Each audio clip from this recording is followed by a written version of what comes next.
Hello, everyone! Hello, and welcome to Edge of Legend.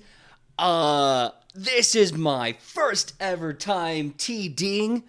I am kind of terrified, so hopefully this turns out okay. But with that being said, huge shout out to Sidney. Couldn't make it tonight. She's working PAX East, so we have a great time. Hope you have a safe time, and we'll see you next time. But with that being said, let's say hello to these amazing adventurers, starting with Randy. Please tell us who you are, who you're playing, and what your pronouns are.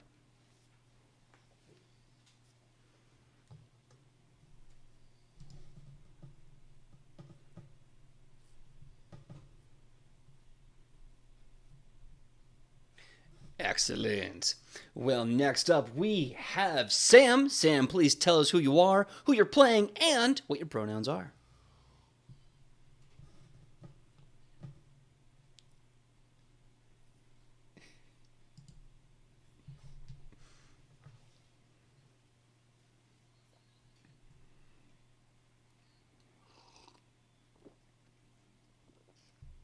Miss you too. So glad. I'm so happy to see everyone's face.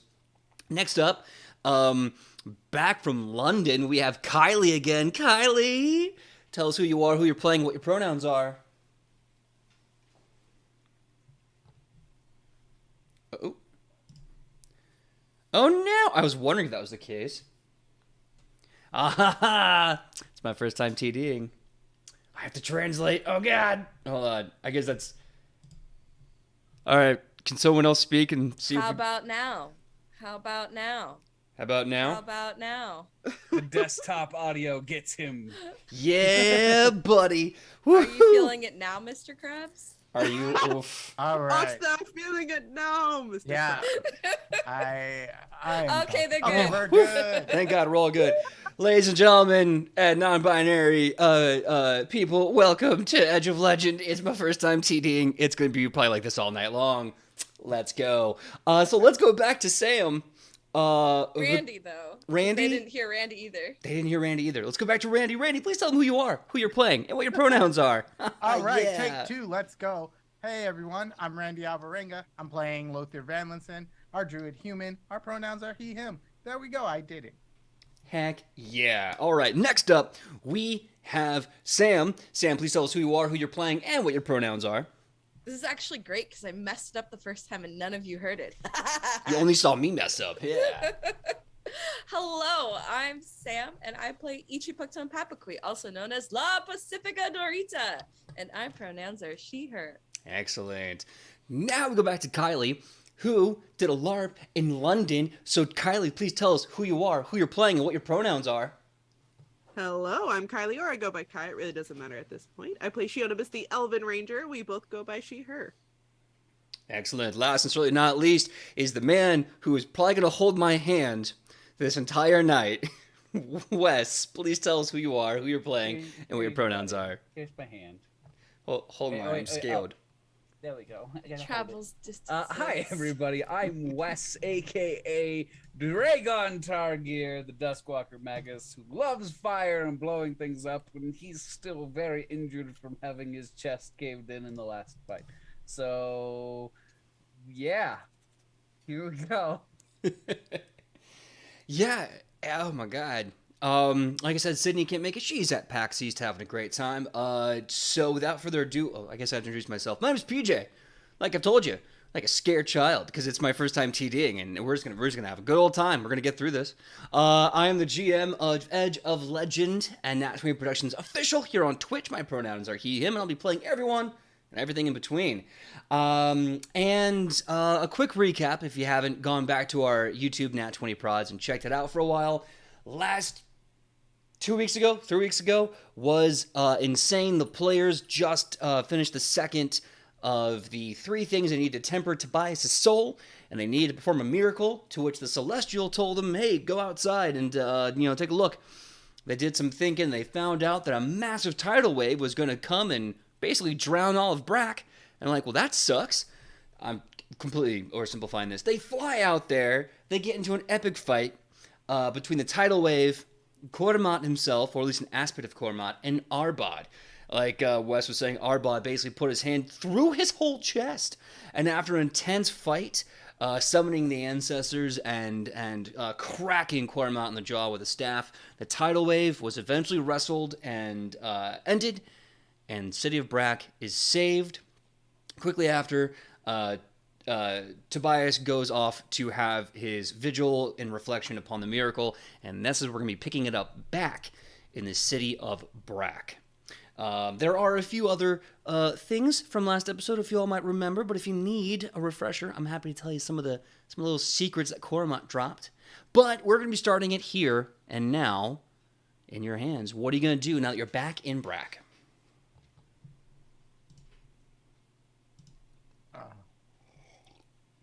Yeah. Yeah, I mean, yes. I also need to rest. Hey, Lothier. Yeah. Do you know any good inns, Oh. taverns? I'm from the other part of Brack, but Oh. people are pretty friendly in these parts, I'm sure. So That's good. they just might not have enough. They might not have a lot of food and Well, a place to sleep though, yeah. I mean, there's space. a mud B&B. Ooh, a mud B&B. Yeah. I could use a magical mud bath or something. Ooh. I'm just. Y'all are really excited about the mud. It does have some magical properties if someone knows how to use them, but most folks around here don't. It's mud. But you do? Yeah. You're a mud druid. Spa day? Ow! Ow! Ow! Ow! All right. Let's find someone local and see if we can rest on the kindness of strangers. Okay. Also, is there an armor shop anywhere? Because mine has a handprint in it. Duct tape. Mm. You put a piece of duct tape on the arm, and he just It's looks magic down at it duct and, tape. touches it. It's magic. I guess it's not gonna heal your armor. Are you hurt under the armor? Yeah, it might do that. Oh yeah. 100. Okay. Is Ichi there just I can't tell. Is there still a hole in me? yeah, right there. It's very sticky. All right, thank you.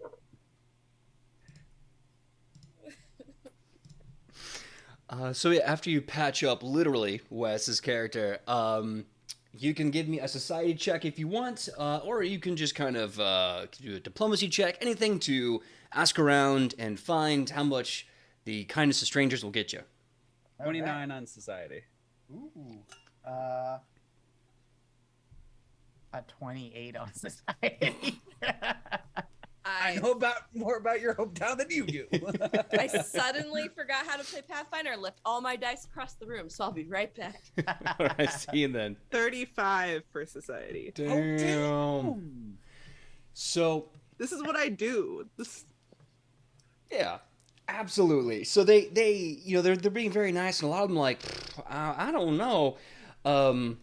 But eventually you start kind of asking the right questions and start, doing the whole polite interactions. And they mention that there is a special, flag for, I want to say mud hut, but it's more intricate than that. They call it the Glen or the Den.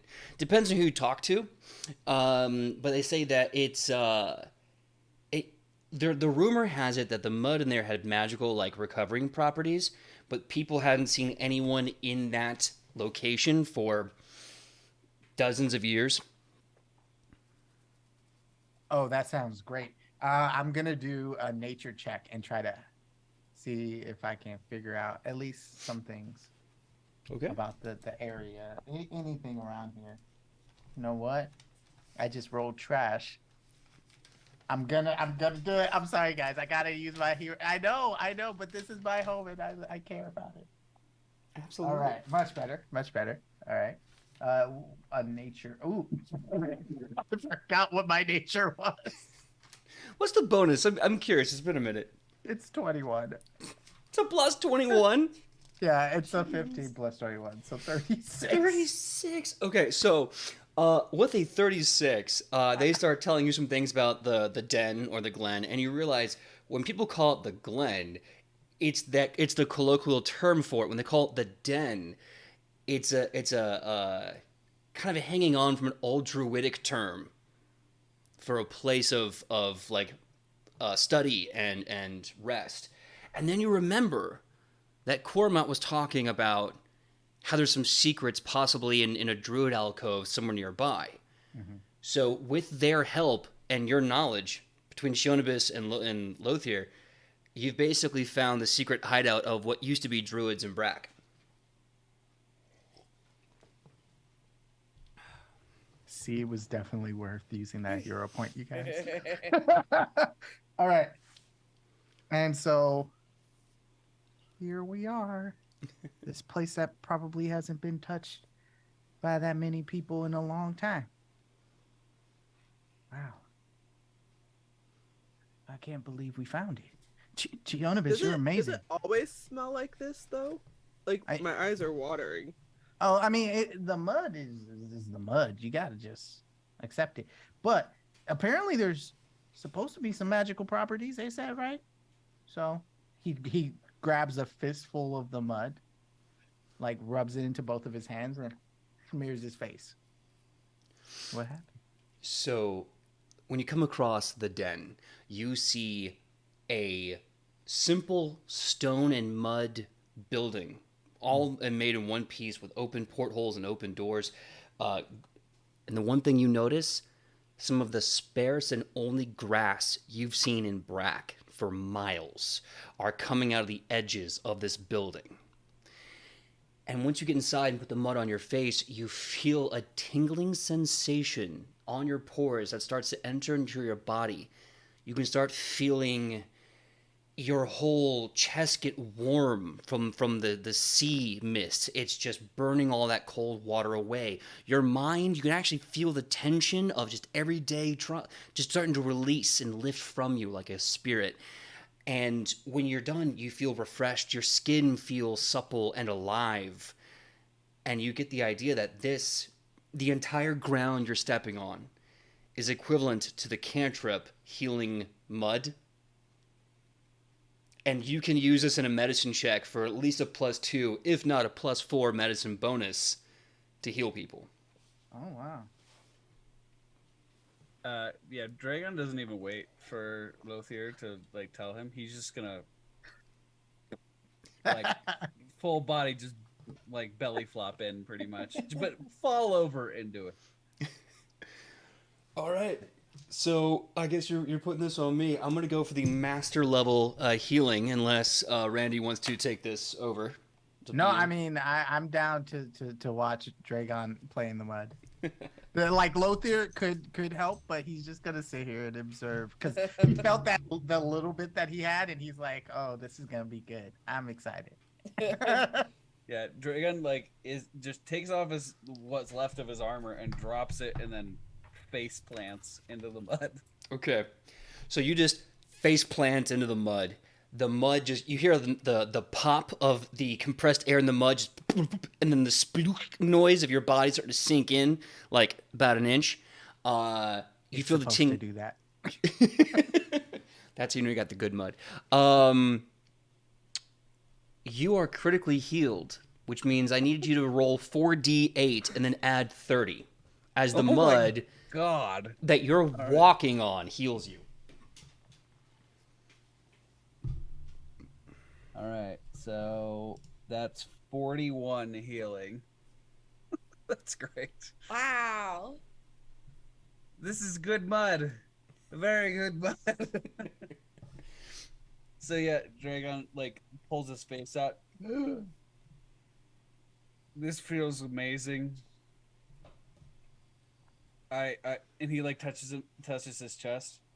There's no more holes.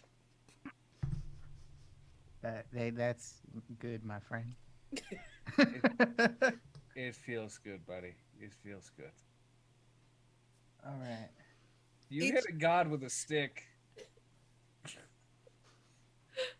I think while this is happening, Ichi like disappears somewhere for privacy, and I think she takes out something she's carried along with her this entire adventure, but probably never used or mentioned, which is her custom-made luchador bathing suit. She does have a big floppy hat. There are what pass for fantasy sunglasses. It's a nice like teal with like some like little red accents. Maybe like the one piece that has like the side cutouts. Very flattering.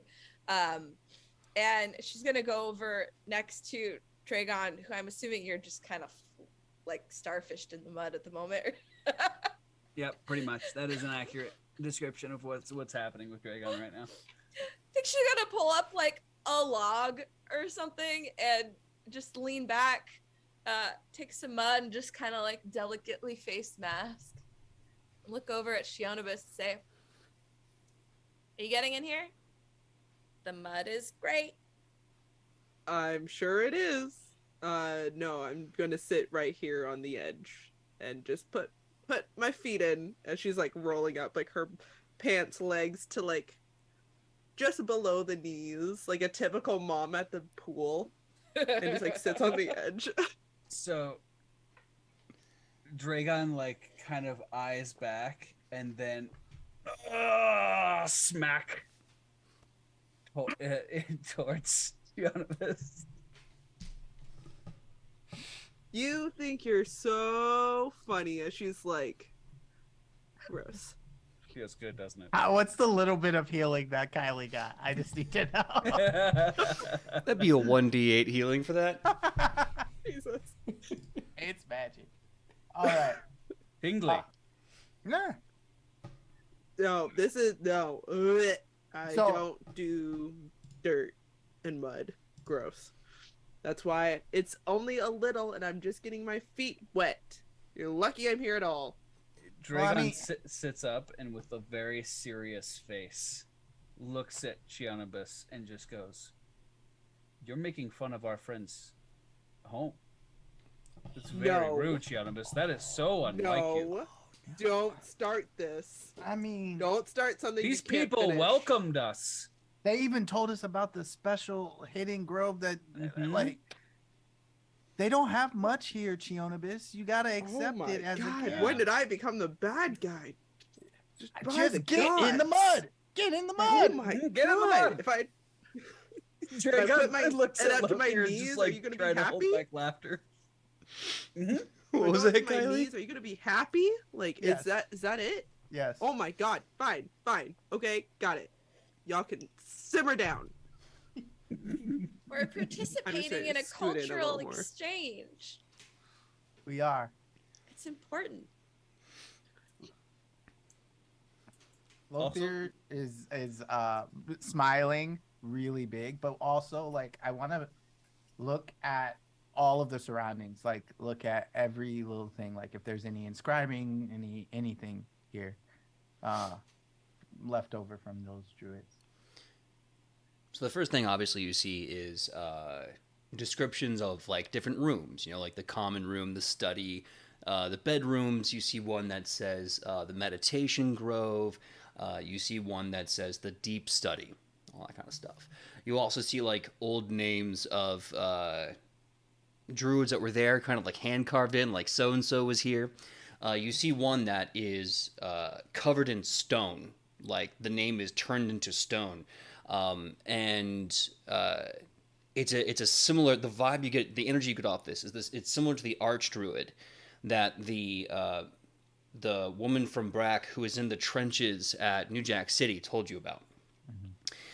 You see beds made of shapen mud turned into almost like clay beds with the most luxurious pads made of like almost living earth you've ever seen. You see stone-hewn library shelves stacking all around. The meditation grove is gorgeous. Again, some of the few vegetation that you've seen is happening in this grove. It's like beautiful flowers, stones that seem to hover a couple inches off the ground, moving to a kind of a circular area. The meditation can happen in perfect silence. It's this weird natural phenomena where there's just, because of all the vegetation, there's no noise. That's amazing. Can I read the name of that archdruid? Yes, you can. 'Cause I do read druidic. You do read Druidic. Some. Go right ahead. Yeah, because I'm looking for that man, and I still don't know his name. I think it's a he. It could be someone else. That's true. So for this and something else, give me a perception check. Okay. 18 plus 19. That's not going to be fun. 37. 37. Okay. Those are the skills I'm good at. Perception and nature. Okay. So, in all honesty, I've been preparing for so much, I haven't gotten their full name. So I'm going to send that to you in a private message. Okay. But just That's so you know, the face casting of this person is Taika Waititi. They look exactly like him. And you definitely get a sense from the name. Yeah, imagine Taika Waititi with a nice broom handle mustache. And some short hair. But Right. as you're looking around, you see, you start to see damage in the den that trails from his name, and it spreads into the deeper study. Like the almost like the adobe or mud walls are starting to crack and break. Can I try to figure out why that's happening? You can give me a nature check. I don't like this. Yeah, my nature's nice. 32. 32. That was a roll with an 11, by the way. That's I have amazing. A 21. How did I get that? I'm glad Druid's doing Druid things. Yeah. Very good. Mhm. So you begin to understand that the damage coming from the name was old. This is maybe 10, 20 years old in the masonry of the house, and it's just started to crack open again.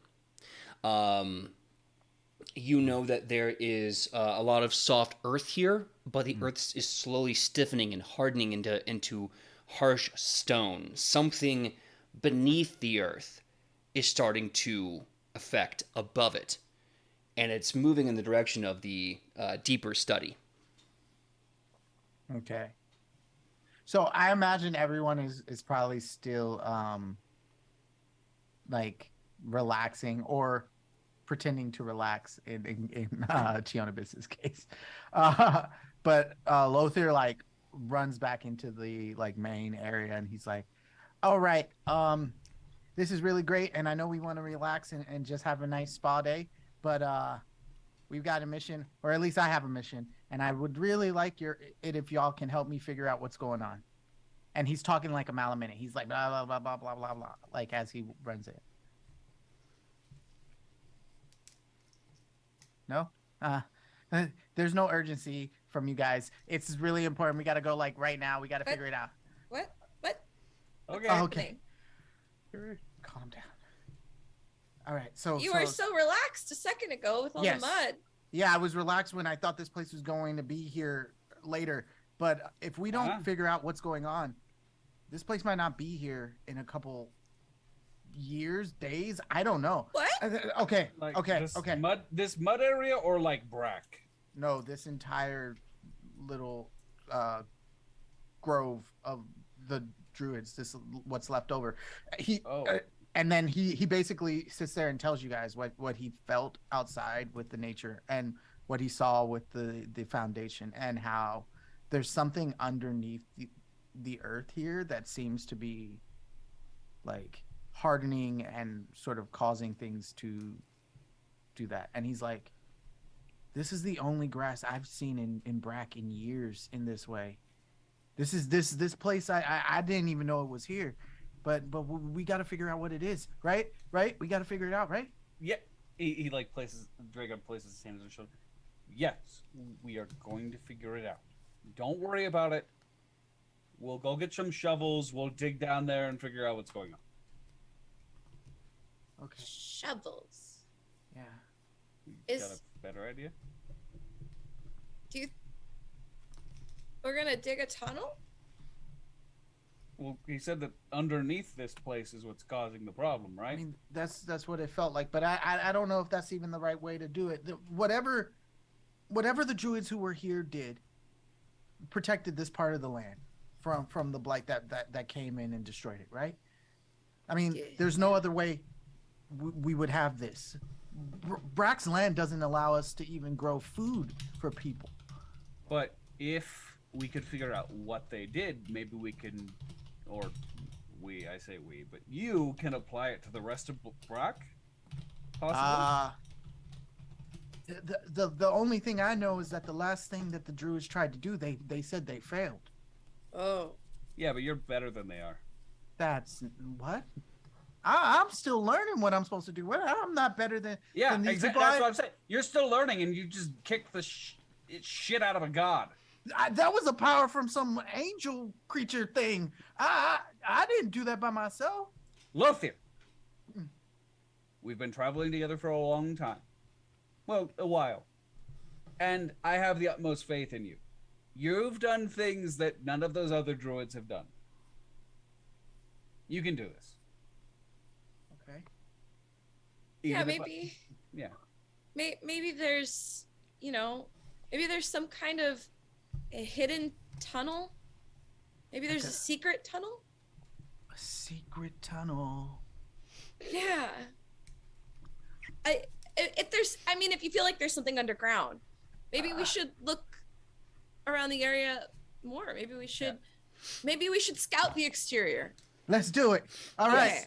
One thing though. Oh, yeah. Can we please take a nap somewhere? Okay. That's yes, like it's not going to happen okay. like overnight, right? I don't think so. At least not. It didn't feel like it, but whatever it is, it's happening, and it's already starting to affect it here. But yes, tonight let's rest, and then in the morning, can we look? I'm sorry, I know we have other important things to do, but Lothier, first thing after the breakfast, bacon and coffee And waffles. Waffles. I love yeah. waffles. Waffles. In the morning, I'm making waffles. So You can just make so waffles? everyone knows. Yeah, of course I can. Are you kidding me? No, I don't know. I'm world traveled. You should know this. She's Yeah, perfect. but like it's not fancy. How do you know? You never had my waffles.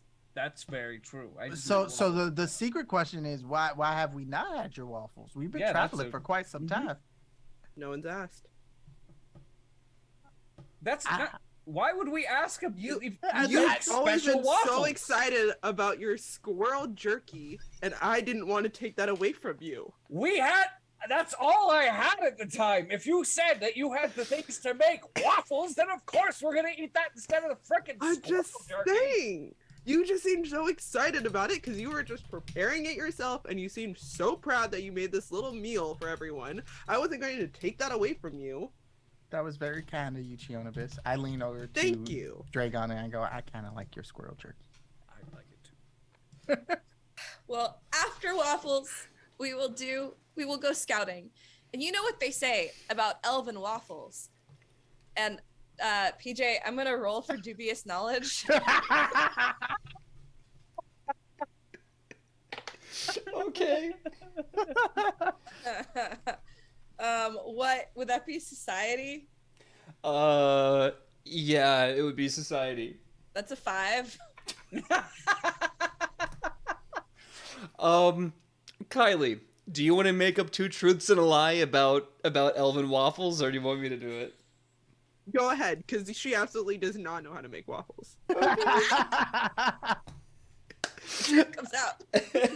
Or is that the dubious lie? It's the dubious lie. Thank you so much for the raid, Tythalanos. You just came in at the perfect time. Pathfinder 2 has his feat called Dubious Knowledge. It's pretty much 2 truths and a lie with your GM about, well, this one's about elven waffles. So, 2 truths and a lie about elven waffles. 1, they are said to be made from ingredients that no longer exist. 2, should have to make a whole bunch of lore now. Let's see. They're made from ingredients that no longer exist. The flavor transcends mortal understanding and connects you to the Fey realm, the Faelvanane. And 3, there is no wrong pairing of coffee, tea, or anything else. The pancakes adapt to anything else you're having for breakfast. So figure out from that nonsense which one's a lie. I believe all of them. I want all of them to be true. I'm sad one of them is a lie. But that means the others are true. But hopefully the lie is the one about the ingredients no longer existing. Ichi says to y'all, you know what they always say about elven waffles? They go with everything.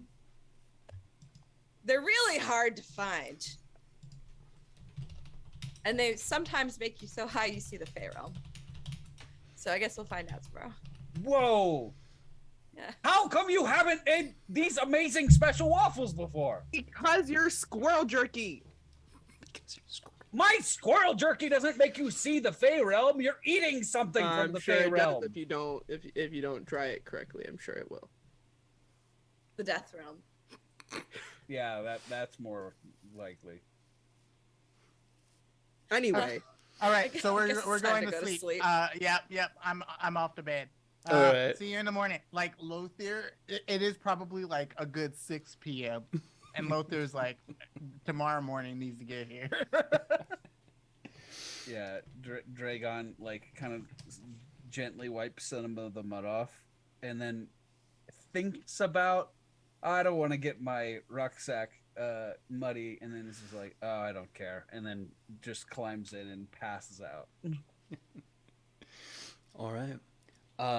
You feel the bed responds to your body and weight and distribution and skeletal structure perfectly. It's almost like a Tempur-Pedic bed, but it's made out of mud and soft earth, and it is responding perfectly. Every time you shift, it like cradles you, so there's no wrong position. Your neck is always great. Your hips are always doing fine. Your knees never hurt. It's wonderful. I need this in real life, PJ. That's why we escaped to fantasy. And it's funny because it's not until the beautiful morning dew starts to settle onto your nose and the robust and rich morning air starts to fill your lungs, the soft chirping of birds kind of pulls you from that dream, that you realize that you've been asleep for so long. But I have one question, Randy. So you turned in early. Yep. Is Lothier having that like restless night where he wakes up at like before the sun to go do some investigating? He's like, no, I'm gonna wait for my friends. I'm gonna have dreams. No, he's absolutely gonna wake up as early as possible and start looking, and so he can come back and tell everyone where it's not. he doesn't anticipate finding anything, but he probably can't sleep. Okay, is how I imagine. Give me your choice of a perception or nature check, and then we'll cut to everyone having breakfast.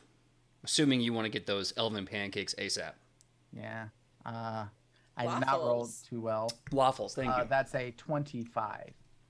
25, okay. Nature. 25 nature. Cool. All right. So we're going to hang on that just a second. I'll let you know that 25 gets you. Was that a 20? I rolled a 4. No, I rolled a 4, and it's a 25. That's what I was... Pathfinder numbers make my brain go burr. I love that. Yeah. Okay. So... everyone but Lothier, you wake up to that beautiful morning I just described to you. The sun, though you can see, is fighting through a gray haze of a rain-dappled society, kind of like almost every day in California for the past couple of weeks. But you still see the vestiges of some beautiful flowers, birds, insects, a great crisp morning air. And I gotta know, who's cooking breakfast? Ichi can't cook, obviously. Just physically incapable of cooking. Dragon is just sitting there staring at Gianibus with a fork and a knife. He's absolutely meditating and trying to ignore everyone. Clinking the knife and the fork together, just playing with it. I can feel you staring at me. Mm-hmm. You said in the morning you were making waffles, and I don't see any waffles. We also didn't have dinner last night. I hate to be the bearer of bad news. Uh-huh. Yeah, can't make them anymore. What? Yeah, those ingredients went extinct like 1,000 years ago. But not 1,000 years ago, you said you would be making them for us. I mean, I can make regular waffles if we have ingredients for them, but you'll be getting waffles made by an elf, not elven waffles. Make sense? That's fun. I'm just hungry, and I'm excited for waffles. That's You know, the I'm saddest sure- thing I've heard all day. Well, I guess this grove disappearing is supposed to be the saddest thing I've heard. That's the second saddest thing I've heard in a long time. Hey, I'm sure Lothier can make mud pies. Surely it can't be that hard. Those are not for eating. Have you tried one? Are you talking about the dessert or like picks up mud? This. I don't know. He's a master druid. Who says he can't do things like this? It's fair. Not that You I really was need to doubting have more faith in your friends, you know? He throws You know, you're in the that mud at hole. Gianna's How right. dare- He throws it right at Gianna's face. I'm gonna dodge. I'm gonna dodge as quickly as I can. PvP. I'm guessing both contestants consent to PvP. Go right ahead. Okay, what Why am I am I rolling? rolling, What am I PJ? rolling for this? Give me a ranged attack. Go ahead, give me a ranged attack roll. And, Okay. and Am I this is doing gonna- reflex? Let's make it against your reflex DC. How about that? Okay. All right. So I rolled an 18 on the dice. How does a 39 do? Do you have a? Is you it have a- plus 10? Oh, is it plus 10? Yes, for it's my plus, DC? it's plus 10 to your reflex. Yeah. Oh, okay. So it would be like Yeah, it would be like whatever your bonus is plus 10. Yeah. That's a 30 for my DC. Damn it. That's gonna hit. That's gonna hit, unfortunately. So you try to God, dodge it's out of the so way, good. and like it hits you on the arm, and you can feel like this nice, cold, tingly mud just slapping you in the arm. That's for lying about the waffles. I did not lie. I just didn't tell the whole truth. She's like, I just got this clean. Mm-hmm. I know. Anyway, at least I don't have a hole in my chest. Anyway, It's gone. It got better. So I'm gonna cut from Lothier. here. So Lothier, it's been a few hours. You Yeah. have been doing like Sephirothian levels of manic research, pulling books from shelves, trying to find the truth, that kind of thing. You look through everything, and then as you go deeper and deeper into the den, and you realize this den goes just super deep into the ground, you eventually find two things beside a massive this could sound terrible, a massive sucking hole. The ground has like this churned earth that seems to be moving upward. I know, it sounds so bad. But what you've basically been able to I'm an understand is, adult. It's fine. look, we play D&D to not be adults. Let's play Pathfinder 2 to not be adults for a few minutes. Let's laugh at the word sucking hole. So basically what you see is about maybe a large size, so like a 10 by 10 hole in the ground, and the earth is having this churn and pull up that just keeps kind of happening almost ad infinitum. And next to it you see two things. One, a amber colored gem about the size of your torso, huge, and it's cracked and shattered like some stained glass that a rock was thrown through. This thing seems like it was extremely important, and it has been profaned and destroyed. And next to it, you see what looks like equally large, maybe not the same size as your torso, but equally large, slates of stone, mud, moss latched together with other forms of leather straps and vines.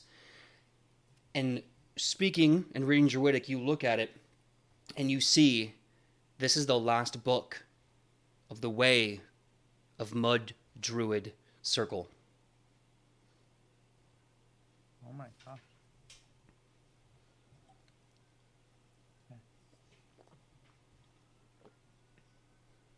He's trying not to hyperventilate. Right. Dragon said to calm down. Dragon said to calm down. I can't calm down. All right. And he starts running back upstairs. Everyone, I hope you got your breakfast because there's stuff down here. Is it sinking? Is it sinking? There's definitely a hole down there, and it's doing something.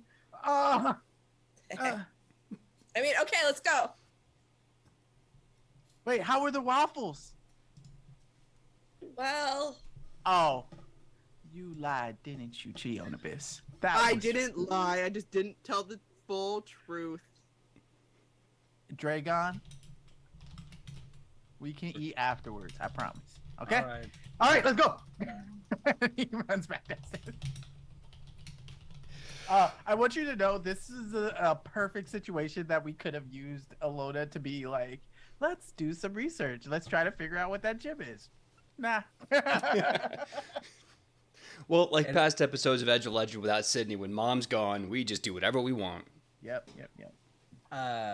Yeah, so as Dragon's packing up his pack, lived for over 2,000 years, doesn't know how to make waffles. Ichi like side eyes so hard and then like runs to catch up with Lothier. Yeah, I'm not staying in that area. All right. So yeah, I'm assuming you all re-meet back at the deepest part of the deep study. You see this one room, obviously a little torn up at this point. The weird churning earth in the center of the room, the book, unless Lothier took it, and the destroyed kind of amber gemstone. You can kind of get the feeling this is where like some ritual magic happened or occurred. Randy, you definitely know this is where a lot of high-level druid meetings, spells, conferences. This was the catch-all, big important druid room in this den. And you can even see some druidic around, like written, some sigils and runes written around the room. So, what do you do? First, as we're walking in, I go, all right, we're here. There's that over there. I don't know how we solve or fix any of this, but that gym looks like it was a very important one. And this room, this writing is like thousands and thousands of years old. It's this room is, I can tell you probably no one who's not been a mud druid has ever stepped foot in here. So, congratulations, team. That's pretty cool. Oh, Yeah. Ichi, do you think you can point? He's pointing to the crystal, like, you know. No, do not use the magic duct tape on the ancient It's ritual broken. stone. Yes, it's not. It's not do we know what it's gonna do? That could be an evil stone. I don't know. It's very pretty. Evil stones are usually not pretty. No, it is very pretty, but Sometimes evil things are pretty. that's true. I don't know what to believe. All right. What would Alona do? Why is Alona not talking? Alona, you're right. It's quiet. Lona has a migraine. Yeah. She's just not feeling it today. I go. All right. I imagine her just going like this. Let the kids handle it. Mommy's having her sleep. Oh. Yeah. She didn't All get right. her waffles, and now she's grumpy. All right. Me too. Can I do an Arcana check on it? On the stone? Or I like elbow Dragon really hard to do it as well. Dragon, it's like obviously magic, right? All right, yeah. I can do that for sure. All right, You wanna I'm gonna check Druid for assist me to nature. see what it might have been used for. Yeah. Yeah. That's good. Yeah. Yeah. Nat 20, baby. So as a 40 work. Oh my god. Holy cow. I mean, that's definitely gonna credit. I'm just super curious. What was your check, Randy? Wow, I thought I was doing good. I got a 39. Jesus. Okay. I rolled an 18. So if anyone He else doesn't wants, if anyone else wants in on this think tank, go right ahead and roll as well. We know this Crystal's best friend's name. Yeah. You know this Crystal's most embarrassing high school photo. It's like glasses were falling off its face, and it was Yeah. like, Like had bad acne. Its hair was trying to be cool, but it was like greasing the wrong way. It was really bad. So, after about maybe 30 minutes to an hour, kind of poring over it with your collective knowledge, you are able to understand that this this is an elemental heart, specifically the elemental heart of an earth dragon. Deep beneath the earth, there used to be a dragon made of stone and rock and elemental power, and this was its heart. It has been removed and shattered. Now, why this is here, what this signifies, we don't entirely know. Is this just a greater elemental dragon's heart? Or is this one of the legacy dragon gods? Who can say? This is was a very powerful elemental dragon's heart. Oh, that's really cool. He's like looking at Lothair. Can we use the tape now?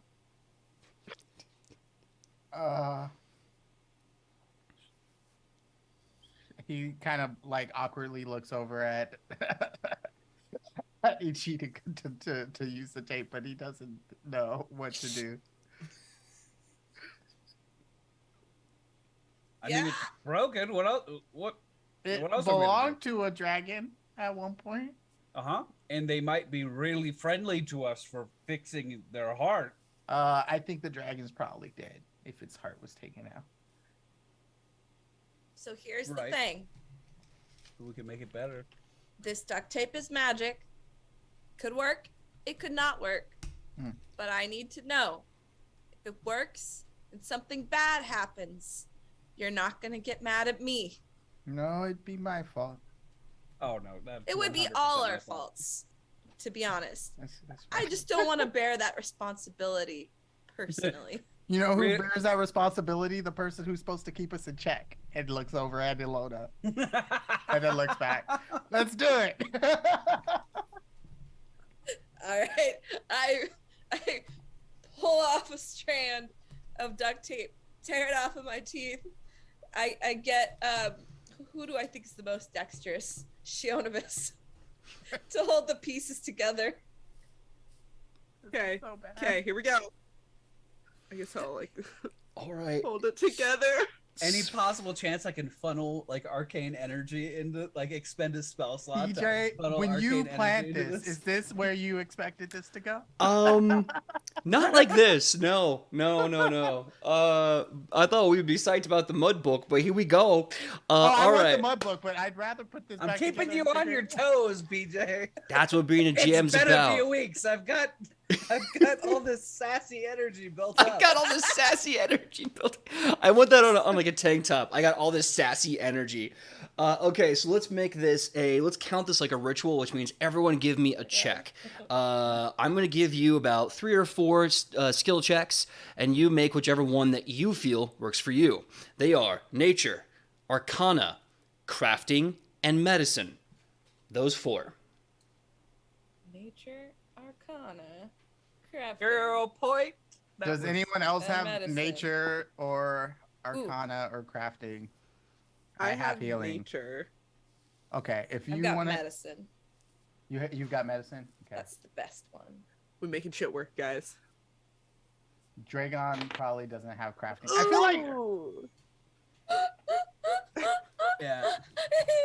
Let's fucking Oh, go! I'm glad That- that ET did well. Oh. My first roll was a nat 1, and then I rolled a 3. Now, if you want a hero I've been a point, hero point. there we go. Okay. I I got 23, and that's with using my hero point. Okay, 23. All right. So I let Shionovis do the nature, which you've got that, right? Yeah. I got crafting. My medicine was 34 with that natural 20. Just for I got context. a 25 on crafting. Okay. 23 on Arcana. I rolled So- poorly. So you 28 for nature. awesome. Cool. So by your powers combined, you are able to patch together this gemstone. You see, once it's patched together, it resembles like a combination between an egg and an actual like beating heart in one piece. You find that there's an inside lining that begins to fill and cover it, kind of like a membrane of sorts, and the rock starts to actually pump like a heart. There's only one problem with it. And I'm going to give this to the guy who got the 23 Arcana. You realize that you have repaired the heart, and it's doing what hearts do, but it needs to be filled with the essence of something powerful. Another elemental dragon, or possibly a god. This is effectively an empty gasoline tank for a powerful Terra dragon of sorts. So yeah, Dragon reiterates that.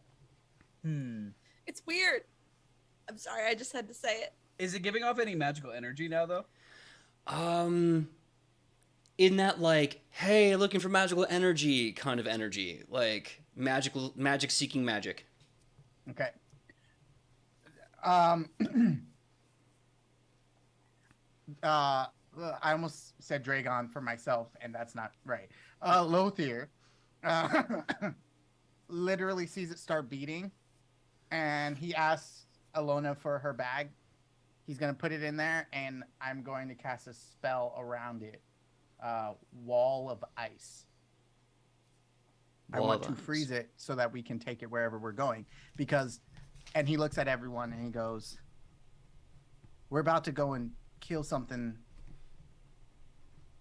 Oh, it was trying to destroy my homeland. I'm going to make this heart eat it.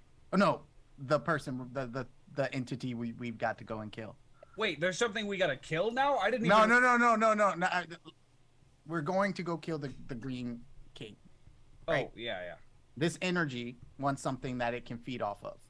I am totally fine if I make that bastard pay for what he said he was going to do to my land, and I let this heart, like, you see, like, Lothier is like, yo, I want to take his energy and feed it to take the land. Maybe we could sap some of his energy away so he becomes super weak, and then we kill him and sever his ties from the soul well.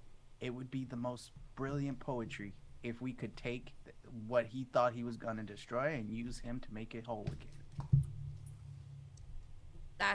I like it. That's like poetry. I like it. Mm-hmm. Nothing rhymed, but it's fine. Yeah. Poetry doesn't have to rhyme. Now, so That's where I come from. here's the issue, though. So we repaired this gym that probably was helping to keep this place as pristine as it's been. We don't know how to stop that. And he points over at the hole that's just like churning and pulling parts of the earth. That's what is causing the damage up above. Maybe more. I have a question, PJ. Yes. Having seen the vision of druids trying to do something to the land to save it, knowing that they failed, I'm wondering if this could be tied to that in some way. If this is like so powerful and so immense that like that would be something that it could be referring to. Give me a Give me a nature check. Okay.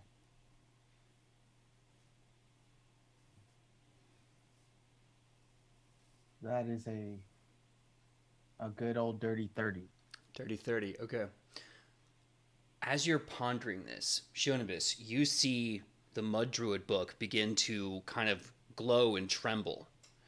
And then you start seeing the stones wham slam onto the ground. And you notice that even though there are slates in it, there's no actual pages in it. The slates just kind of swing by and with a loud clack. And then in the center, there's mud. And it begins to ripple. And the mud begins to rise. And starts to form an image. And then in Druidic, Randy, you hear a bunch of voices going off at once. You can tell some voices of multiple druids, possibly even archdruids, yelling in fear and confusion and panic. And then you both look at the book and you see 3 people made of mud in this kind of bubbling mud film holding that item. Mm-hmm. And they're saying, well, we know what they say, that we know what they promised. Yeah, but they could promise us the moon if they give us cheese and we're fucking stupid. Yeah, but we have nothing else to offer them. And we have no other recourse. Alright, but if this goes wrong, then what do we do? What have we done? For nothing? I know it's stupid, mate, but we gotta do something. Alright, fine. If everything is going according to plan, then the war is over, and Breck is alive, and everything is fine underneath the earth, and we don't have to keep doing what we've been doing. I know. And if it goes wrong, obviously, well, it's tits up and we have to leave. Yeah. They grab the stone, and with their bare hands and all their might, you see them shatter and rip the stone that you just repaired. You see this ooze, of course being recreated as mud in this book, hit the land and start to simmer on the ground. And you can hear chanting and praying and crying and praying and hoping. And the seconds pass like minutes. It's not working. Of course not. Why would it work? We pissed them off. Everything underneath the earth. The war's going to continue for who knows how long. You're right. But we can't quit now. We did all this. We can't walk away. No, mate, that's exactly what we do. We walk away. Somewhere they can't get us, or we can find answers. And then the ground rips open, and you see what looks like a jagged stone hand grab one, pull it into the earth, while the other one walks away, seemingly moving in place as if moving quite a large distance before shrinking into a puddle of mud and vanishing.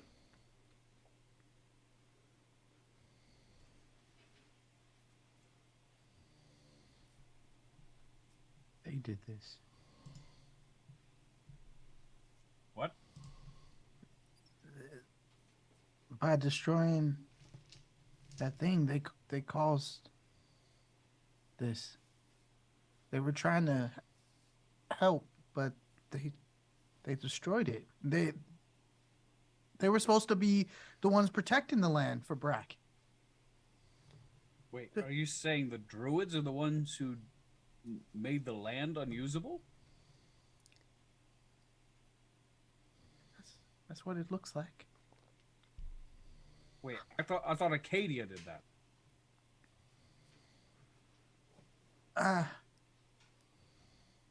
That's what I thought too. I've learned all this from the people that destroyed.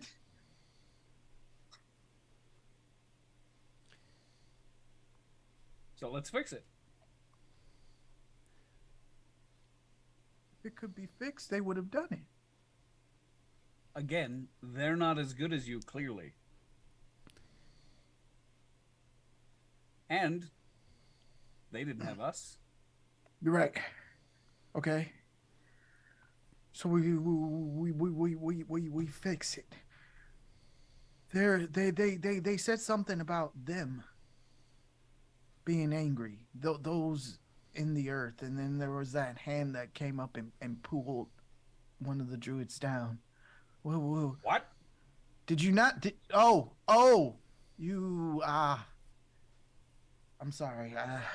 I didn't realize you couldn't understand it. And he relays everything that was happening.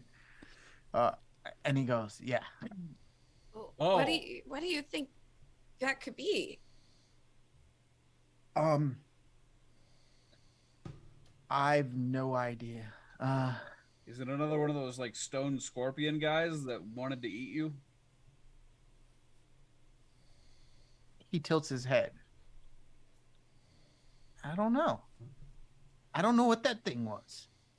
It told me to stay out of the desert. That's what it did, but it could be. Maybe, or it might know them. Scorpions don't have hands. Oh, it's more of a magic visage of this creature. I don't know if it's actually a scorpion. It just appeared that way. Oh. Okay. We have a lot of questions. I've got a lot of questions too, but the first thing is we need to figure out how we can stop this, and that's probably going to take a lot of magic, something we don't have here right now. Well, you said it like they broke it and stuff spilled out and made this hole, right? Yeah. What if we put the heart in the hole? I mean, we could try. How big is the hole? About a 10 by 10, so that should fit. What if, and now just hear me out, because we're all adults here. Uh-huh.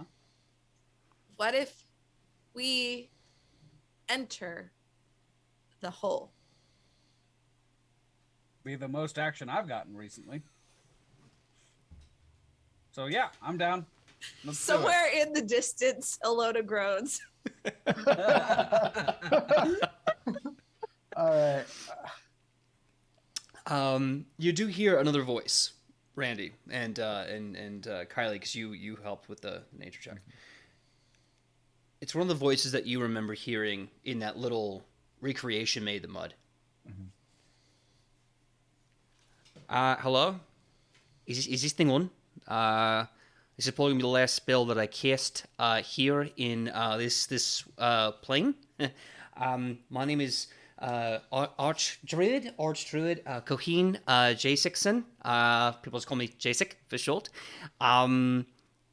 So I'm about to go do something rather stupid, and I wanted to kind of give my last will and testament to anyone holding this book. I'm probably one of the last Archdruids this world is going to know. When Brack lost all of its land to over-farming by the Acadian food tithe and the land was stripped bare and destroyed, we tried everything we could to solve it and fix it. Nothing worked, at least not permanently. We got desperate. We found a very large power within the earth that we thought we were getting our mud powers from. Not true. No. We found Tyrans, Oreads, rock people down there. Large rock dragon, I think it was a god. We asked them to fix it, and they refused, saying that it was our fault, and that we didn't deserve any earth or food or land. And we said, sorry, that's not a good answer. And we tried diplomacy for a long time. It didn't work, didn't take. And we went to war. I mean, as much wars as druids and dragons can get into, I suppose. Fighting, disagreeing, spell blasts. It was kind of cool, though. I like a really cool fireball. I'm digressing. And in the end, we finally came to an agreement. We would try last-ditch efforts to take this heart. We'd break it and try to spell that would fix everything. Came at a great cost to the Terrans, to the Oreads, to the Earth people. And again, it didn't work. I heard a rumor from one of the dragons under the ground that I should probably go to the realm of the Fae. If you are hearing this, it's because I'm in the Fae realm. Found a way there. Bloody hell, look at me go. And I've almost found the solution. But I don't know how long it's going to take. Please, if you're reading this, have a heart. It may take a long time. Probably too bloody long, and I might be too late. But with your help and some time, we might solve this issue. In the meantime, don't go too deep underground. They're still right pissed about the Dragon's Heart not working and the fighting and the diplomacy. It's not a good. Listen, you could do it. I don't recommend it. Until then, Jessic, out. How do I turn off the spell? I just hit end cast. I'm an archdruid. No one could tell me how to do my own damn spell. You know what? This is what. And the thing stops right there. Grandma with an iPad. Yeah, I translate that for Ichi and Dragon. Question, PJ. Mm-hmm. Does that name Jessic sound familiar? And did we meet? Is he friends with Woodward? Oh man, I'll say this: he might be friends with Woodward. I don't believe you've met him through Woodward, but nope. That's all I can give you right now. Okay. Okay, that's valid. I just want to make sure he's not the archdruid that Woodward was running from for years. That was my only concern. What was his name? I know what you're talking about. Yeah, because we played him in. So it's not him. It's not the guy from the Merry Wives of Woodward. Not him. All right. Well, okay. So no underground. I think that was made pretty clear. It now also makes sense why scorpion creature thing wanted to kill me. I wish somebody would have told me first. I think we put this heart there and maybe we try to figure out how we I don't know. Honestly, I'm throwing mud at a wall. Mud walls, mud at mud walls. Yeah. So, I mean, we know where generally a entrance to the Fey realm is, right? Yeah. I don't know how that stuff works, but I mean, we ended up there outside of New Jack City. That's true. We sure did. Doesn't it always move though? So it's not like we can go to that same location where we went last time. I'm pretty sure it always moves because I've been once. And as a druid, I'll be honest, the Feywild gives me the heebie-jeebies. If only somebody could have made those waffles, then we could see it for ourselves. Whoa, you're right. We gotta get you these ingredients. I'm never gonna let this down. This was such a mistake. I believe when we go home, when I go and we visit my homeland again, I guess the first time for you guys, I'll see if we have ingredients at home. My aunt likes to keep stuff as like relics when they're really just expired. So we'll see. Out of curiosity, PJ. Because I was the god of growth and harvest, would I have any information about where said ingredients could possibly be? I am trying to figure out how to give you the access to this knowledge. You can give me a religion check. You can give me a survival check. Yeah, let's go survival. All right, survival it is. Come on, high. What was it? We didn't mean 27. 27. 27. Okay. Okay. So I'm just gonna pull us right out of nowhere. So as you start like envisioning like golden fields of grain in the beautiful mid-afternoon sun, and there's Iga standing in the great bountiful harvest that for the legit elven waffles, like the deep elven waffles, the serious kind, not that shit that like you get at like, Denny's at 3 a.m. You gotta go to either the far frozen north into the crater where the tree of life in the north used to be, or you have to go at the crossroads between Mycena and Nubia to the north of the Triumvirate. That's So, far. Well, Dragon, like, if anyone's looking at Dragon, everyone's having that conversation. You just see his eyes glaze over, and then he just blurts all that out, like interrupting the middle of conversation, just blurts it out. Gesundheit? Huh? Did anyone catch that? That was a lot of information. Yeah.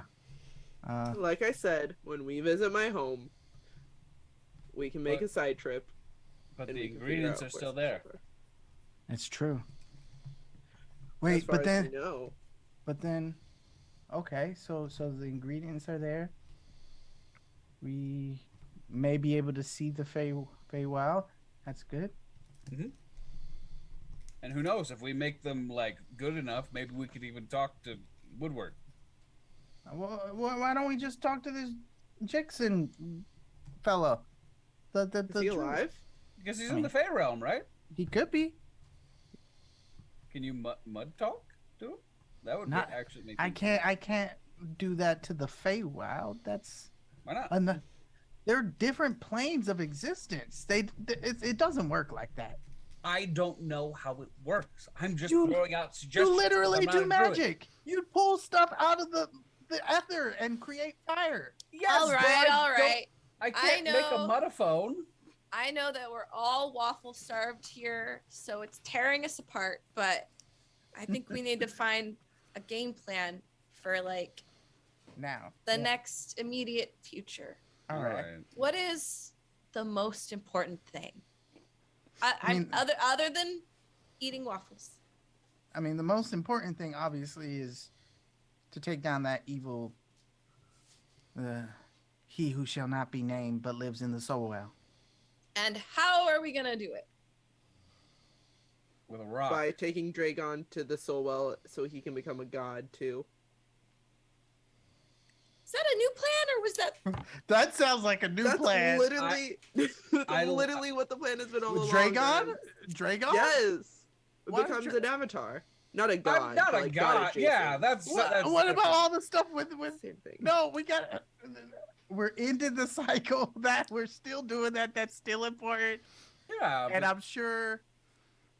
I mean, I could use the I just feather. ima- If that's where we're trying to jump to already. I just, I figured we did a big Oh, thing, and now we do a couple little things. I look you know, at just as a headache break. having Alona, and I go, right now might not be the best time for She's for just like, the. You could definitely tell Dragon's like putting it off a little bit. uh-huh. All right. He's nervous about it. But I mean, so that's important. But I think we bought a little bit of time when we sent him back. He's got to recombobulate all the spirit juice that he has. I don't know how that works. Spirit juice? I mean, Spirit juice. Ew. Yeah, right? Like, I want to go way less now. Well, I know that you received the feather from Kalamvit, and you have to go to basically the place where Hamasa lives in the world of the dead to relieve him of duty and let him know about Mittori passing. So that is going to be Does he happening know? there, which is adjacent to the soul well. I mean, only one way to find out. I mean, yeah. I just don't. You know how in games when you go so far, and then the next thing is the big boss battle, and you can't really turn around anymore. That's what I'm afraid of. We're at the boss save point. Well, I'll I say. want waffles. I want to level up a little bit more before we go. Well, I'll say this. Just from like your track record, now that you have Tobias ready, you have to destroy the anchor, if you will, of Cormont that resides in the soul well. Right. So you know that so far. But you know that in order to do that, of course, you have to use the feather to get down there and have Dragon join the Guardians of Respite, or Respite, depending who you are. So these things kind of have to happen. But that's just kind of the flow there's possibly more, but you'll have to figure that out when you go there. Hinting, because I'm just like, GM, sprinkle, breadcrumbs. Right. We get there and PJ's like, well, I see you didn't do this other very important thing. Let them all die. Let them eat cake. All right. All right. So I back. want cake. So, other important thing, saving this grove, because this grove might be a way that we can, if it's restored, can bring something back to Brack that hasn't been here for a long time. I mean, that's my vote. That's really important. Yeah.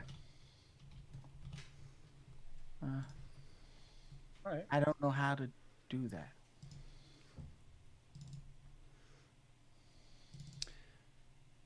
I think that maybe we should do some more research on maybe just a nice little history lesson of just this grove itself to know a little bit more of what's going on. All right. Okay.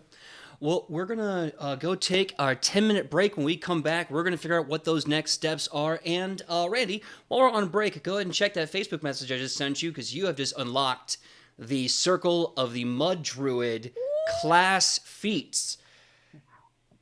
So go ahead and take a look at those. Now that you have your book, you can do some learning and become a full homebrew-fledged Mud Druid.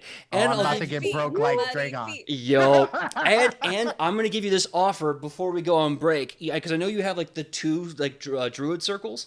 Yeah. So you can either A, take those feats as an archetype, or B, remove one of the circles you already have and replace it with all those feats I just sent you.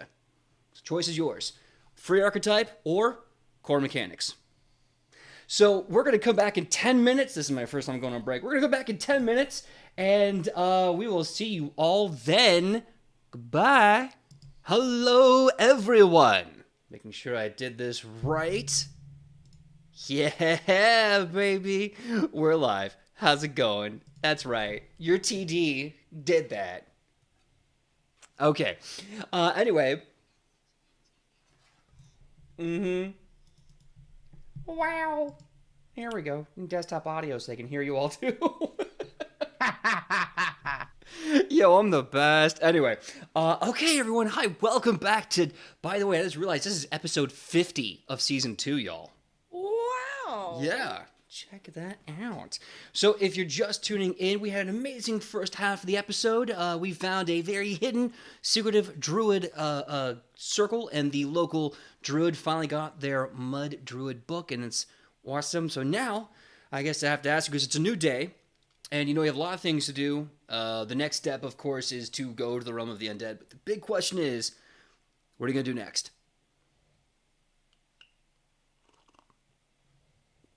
None of this was talked about in the break. We did not know. Yeah. We just shot the breeze. It was great. I ate so many chips. It was great. Oh, All chips right. sound so good. I'm gonna do my morning routine, as in meditating, and then I'm gonna go find Dragon. Making waffles. I'm gonna. Shitty waffles. They ain't elven waffles, that's for sure. I'm gonna spend my day reading the Mud Druid book. It is just in my possession at all times now, and I'm also going to study that gap in the floor that's sucking all of essence, and try to figure out what I can for how, like, the time that we have to, like, try to figure out how to solve it. Because if it's like, hey, do this in a week or the world ends, that would suck. But if it's like, you know, this will take a year or two, Okay. then maybe we figure it out later. Absolutely. I will say, just with your passive plus 21 to nature, dear God, that at this rate it seems extremely isolated, and that this might take anywhere between 1 to like 10 years before this becomes a dire threat. Right now, This is an isolated incident. Still don't like it. But yeah, okay. That makes me feel a lot better. All right. then I'm ready to go upstairs and smell some waffles, and then get really sad that it's not squirrel jerky. Are we like in isolated, or is there like a village nearby, like a little like town? Yeah, you can go back to any of the major towns in Brack that you were at earlier. Like an hour or two walk to get there. Oh, hour. Okay. Yeah. Never mind. I was just wondering if it was like close by. But I think maybe Ichi would be scrounging for whatever food scraps she has in her bag to provide to Dragon to put in waffles. Okay. I'm gonna pull out a muffin from my bag that I got from the Bun Boys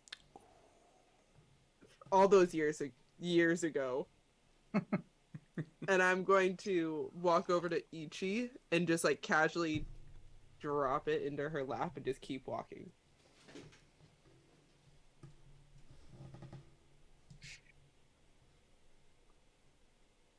Ichi just discreetly eats it in one bite. It's kind of dry. I mean, Dude, are you kidding me? like my skin. Good cover. Good cover. That makes me look at like very suspiciously, because the mud here is literally magical healing mud. It is. This is one of the wettest places you could be. Also, like insight check. Also, Ichi's a rock druid. Well, she's not called a rock druid because she's made of rocks. She's called a rock druid because she's dwarf. like a rock dwarf. Or dwarf. Back of my a fault. rock. Not Rock druid, druids not are the druid. next form of Lothier. Mhm. I'm just kidding. It's like an evolution. Yeah. That's what happens when Lothier's out in the sun too long. Oh my god. Okay. Well, yeah. We're never so gonna get anything done. no. Nope. All right. So what we're doing? So this is the question. Do we think we want to go to use that feather and talk to the person we're supposed to talk to in the death realm? Once we're down there, we're not turning this car around.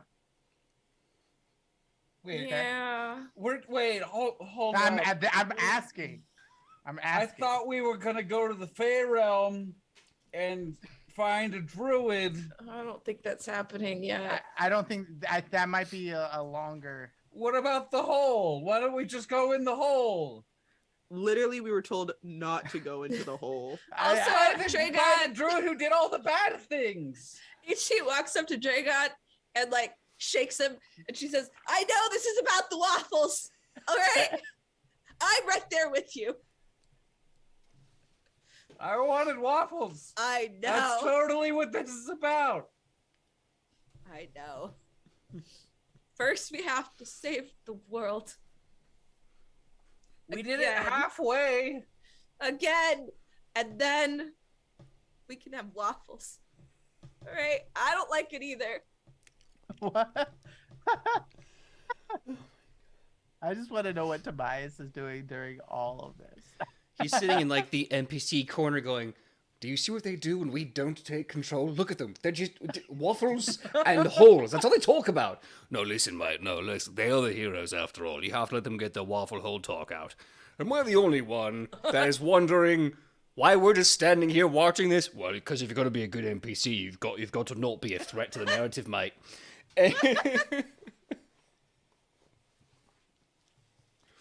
Oh, goodness gracious. Who are we? Approved. Approved. All right. By the way, I've done the math. We, as a company and a channel, have done over 270 episodes. Look at us now, folks. Wow. Waffles and holes. Waffles and holes, baby. We're not calling that. Look, Sidney, when you get this, we are not calling this episode Waffles and Holes. So help me God. We are calling it waffles and holes. No, we're not. It is No, decreed. we're not. We're so close to donut holes. We're like right there. Yeah. I'm putting my proverbial foot down. We're not doing that. I am putting my whole God. Jim Mussy into this. We're not calling it Waffles and He Holes. said. I'm sorry. I'm not, but I Now am. instead of Alona, it's Sidney somewhere. It's just like, why do I Why do I have a headache?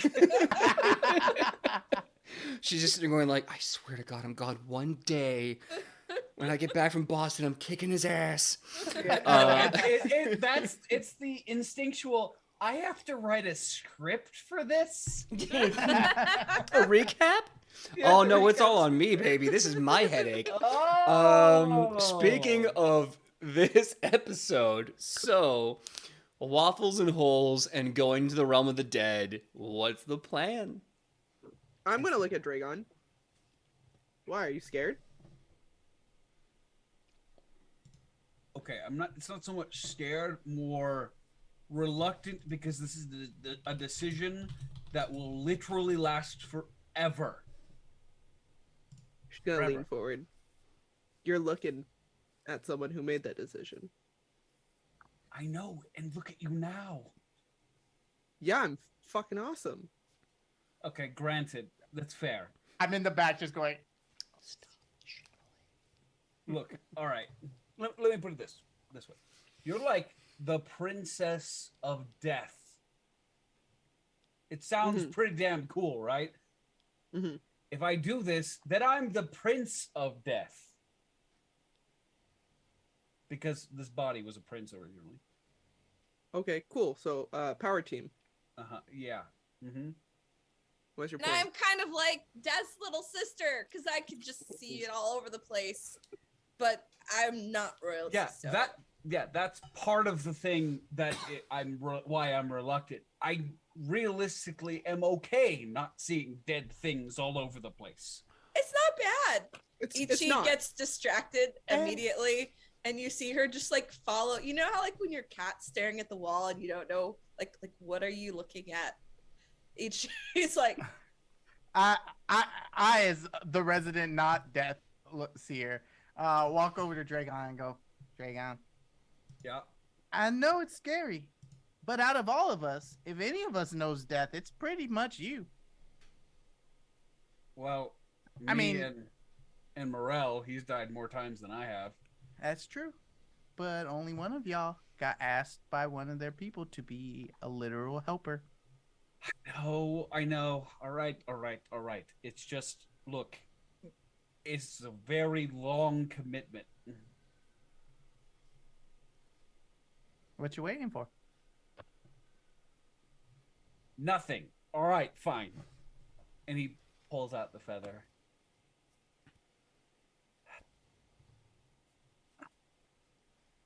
All right, Kel. We're ready. Okay. As you say that and you grip this threadbare feather, all of you sense a peaceful cold envelop you. Not one that chills you to the bone, but one that helps you go to sleep, like the cold side of the pillow and the warm blanket that barely cuts off that chill of a, well, rainy afternoon. And everything gets dark. And hold on one second.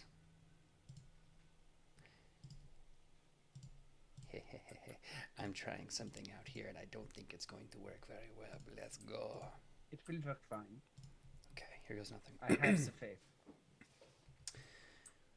And as this cold envelops you, you see almost like a cloak, it opens up. And revealing in front of you, you see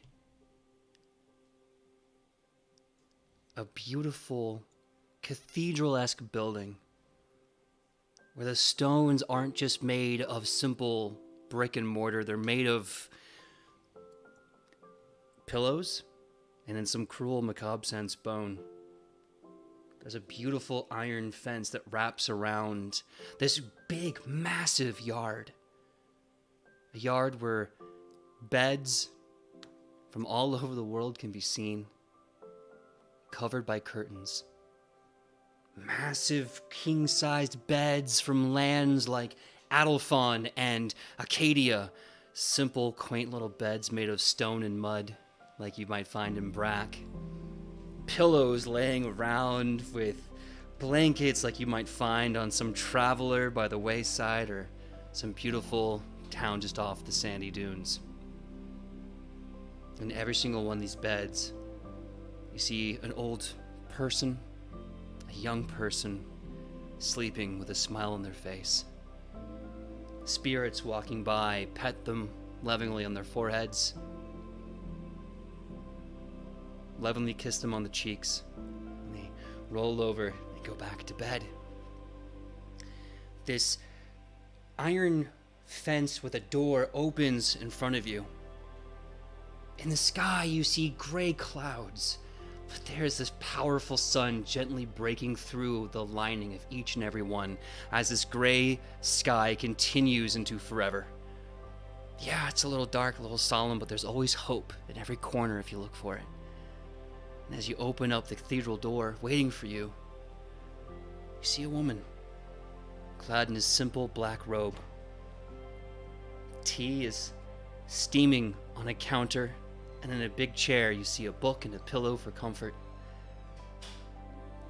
You find yourself standing in front of Hamasa, the goddess of death, peace, love, respite. Welcome to the field of sighs. Just like that, a heavy sigh, filled with peace and pain in equal measure. The goddess of death doesn't come with violence. She comes with a hug and a kiss on your forehead. And her guardians, though chained and clad in armor and wielding the weapons of gods, simply just tuck you in and wish you one last good night. You have returned.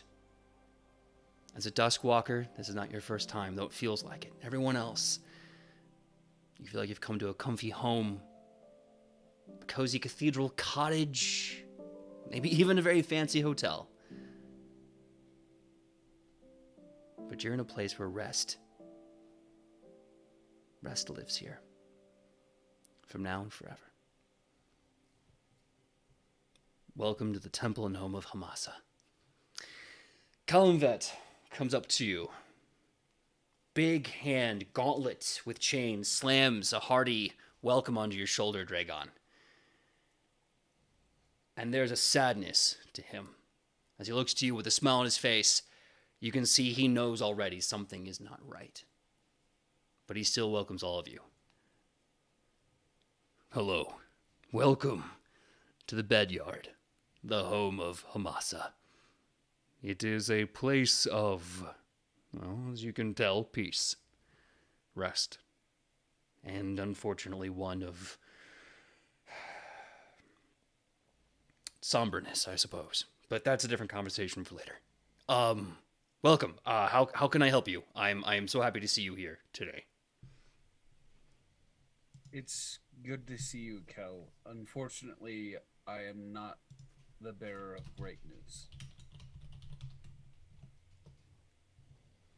Those places actually very different from what I was expecting. But how do I even tell you this? Matori has been killed.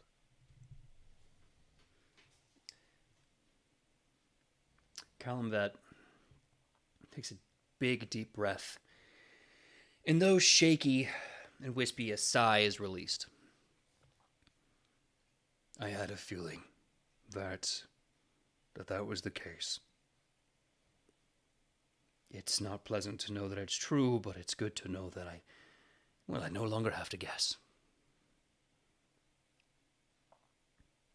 And their killer has been brought to justice thanks to, and he points a finger to Chianabus. Good. Well, one of the hardest things I think about the job is trying to remove the sense of vengeance. We're not about that here. Oh, don't get me wrong. I'll fight. I will break someone's head in if it means these people sleeping can be safe. But I'm not about vengeance. I look at Dragon. That's it. he's gonna like whisper to Lothar, like, look, if they're bad, it's fine. He said to protect these people. He didn't say if the person's bad to get over your vengeance. I'm just saying, Mr. Blow Up Towers in their old hometown. But Those people were demons and dicks. It's fine. Anyway, I'm ready to accept the responsibility. This is good. We'll take you to meet the others. We'll bring you to the law, and then we will begin to put you to work. But I have a couple questions for Hamasa. Oh, of course. Of course, yes. I'm sure she'll would love to meet her new guardian, after all. Anyway, please, come right this way. We're going to go to the tea corner and have tea by the fireplace with her. That you could just come and have tea with Hamasa? Yeah. Perks of the job. You don't have to go through prayer or some weird back hole logic. You get to talk to a goddess 100%. Raygun smirks at Alona. The episode she ain't here is the one she's catching all the shade. What the hell? That's always how it happens. Alrighty, what are you gonna say? Yeah, so all right. Sorry if I seem apprehensive. It's just like you said, this is a big decision. Of course, you are going to be working for a very long time. That's a very scary thing for anyone. So, yeah, well, go ahead and ask your questions to Hamasa. I'm going to be doing turn down surface. So I'll see you afterwards. And so, yeah, Dragon kind of like walks up and like looks around for a couple things of tea and like hands them to his friends and takes one. Hello, Hamasa. It's nice to meet you. Although I guess I've met you before. Looks down at his arm. You see the black robe and the long hands kind of holding the tea, and the figure, which almost looks like a 10-foot tall tower, sits in her chair and begins to shrink to the size of a 5'5", 5'7" woman. Pulls back the hood, and just the biggest grandma smile you can imagine, and she says, "Yes, I remember. I remember all of the souls and little ones that come and go." I have to ask, out of everyone else who's died, why did you choose me to come back?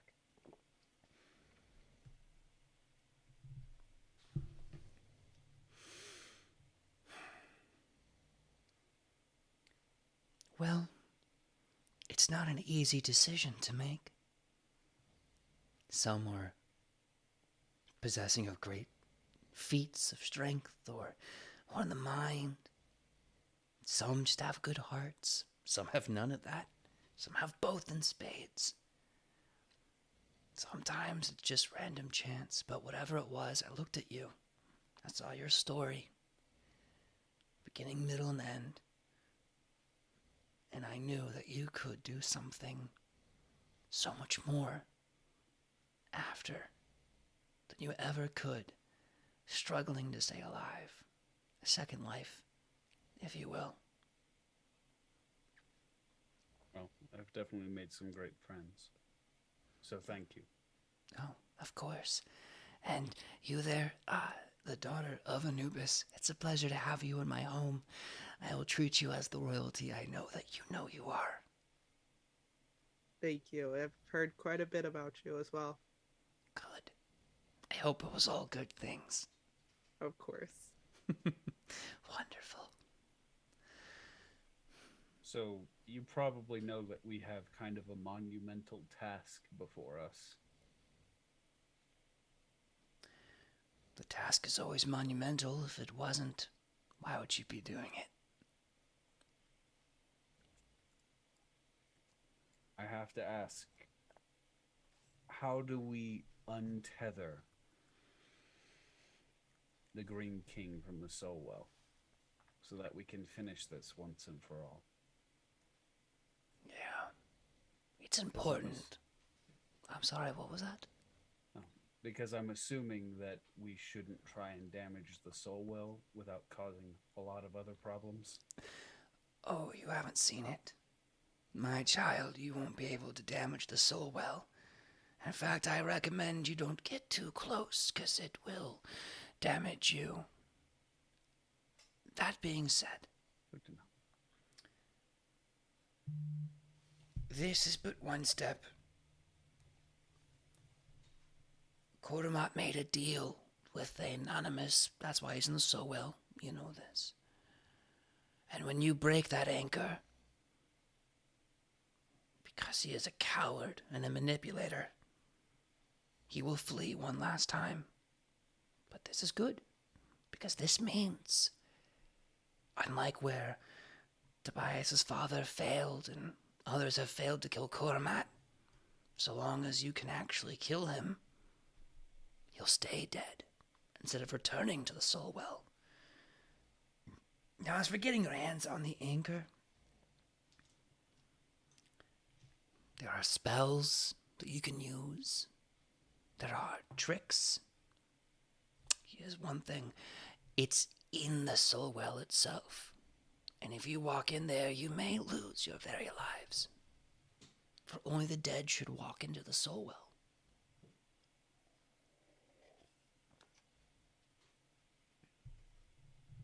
So the anchor is something like tangible? Yes. Well, it's good to know.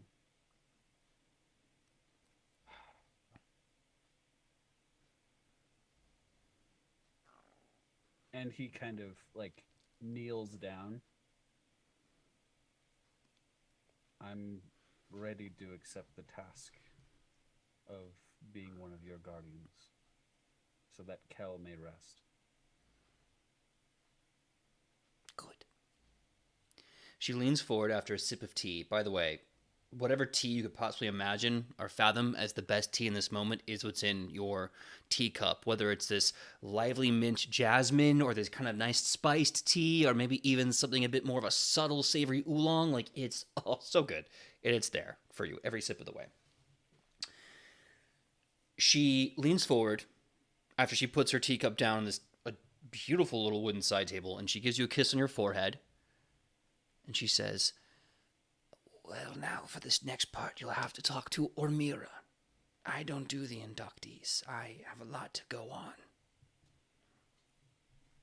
It makes sense that you're very busy. Yes, and anyone who's behind Rhaegon looking at him, you see his like right hand is shaking violently. A large wooden door, hand-carved, beautiful knobs. Think of like a door that would be, if you're not thinking of Beauty and the Beast right now, put yourself in the Beauty and the Beast. Like, go there. It's that kind of like, yeah. The door boom, boom, gets kicked wide open. And stepping into the room, you can hear the clack of plate mail and the ringing of chain mail. And entering the room, you see a kind of obsidian and gray and purple crystalled wormkin with this skull painted on her face. She looks at you and she says, all right, so you're the one we're placing Columvet? Get up on your feet, little scrawny bastard. We have work to do. All right. And he stands up. He's like, my other form was... As he's doing that, muscular. I give him just a pat on the back and a little squeeze on the shoulder. You've got this. Thanks, Luther. All right. And he's going to walk. He's going to follow after her. Okay. So here's my question: do you all want to see if you can see this, or you just kind of want to let this be alone and kind of hang out here in the tea room? What's your vibe? I don't want to leave you all stranded unless you want to be stranded. Ichi will watch him walk in and look like very stoic, and then as soon as like they move, like I'm just trying to see what's happening. Got it. I mean, if I can go just to be emotional support, I will. But like if they're like, "Yo, don't come," then I won't. Mm-hmm. Okay. Yeah. Yeah, they're not going to stop you. Actually, they prefer if there are people there that make Stragon feel comfortable to be there. They bring you into a long, kind of like a long corridor room with a massive dais in the center, and there's a huge book on it, opened up already. The obsidian wormkin kind of goes to the dais and starts to do a kind of like a speech or like a prayer or something, and you see many doors flanking almost what looks like not quite pews, more like oh gosh, those things you would sit on to nap in college, you know what I mean? Like those benches. You just kind of take a nap in between like classes. Like benches, but like really beautiful hand-carved benches. These doors open up, and kind of entering the room, you see other people wearing very similar chainmail and plate mail carrying armor. You see what looks like a half-elf woman with her hair done in this amazing braid. And she has a halo of fire behind her head. As she enters, you see a dwarf of Mycena, and her hair, her afro is this beautiful scarlet red color. You see what looks like a human German Shepherd, like whole body, German Shepherd head, definitely German Shepherd like fur. So you see a half elf, a Mycanan dwarf, and a male Shuni built to look like a German Shepherd enter the room. And Omira begins, and she asks you to put your hand on the book. She wants you to bind your life and your purpose to the words of this law. He reaches his hand out, and then you see him like hesitate for a moment, take a breath, and then place his hand on the book. All right. She begins to instruct you. She kind of grips her hands, and forming, you see this sabeline fire just create in her hands, and she holds this massive scythe made of this churning dark flame.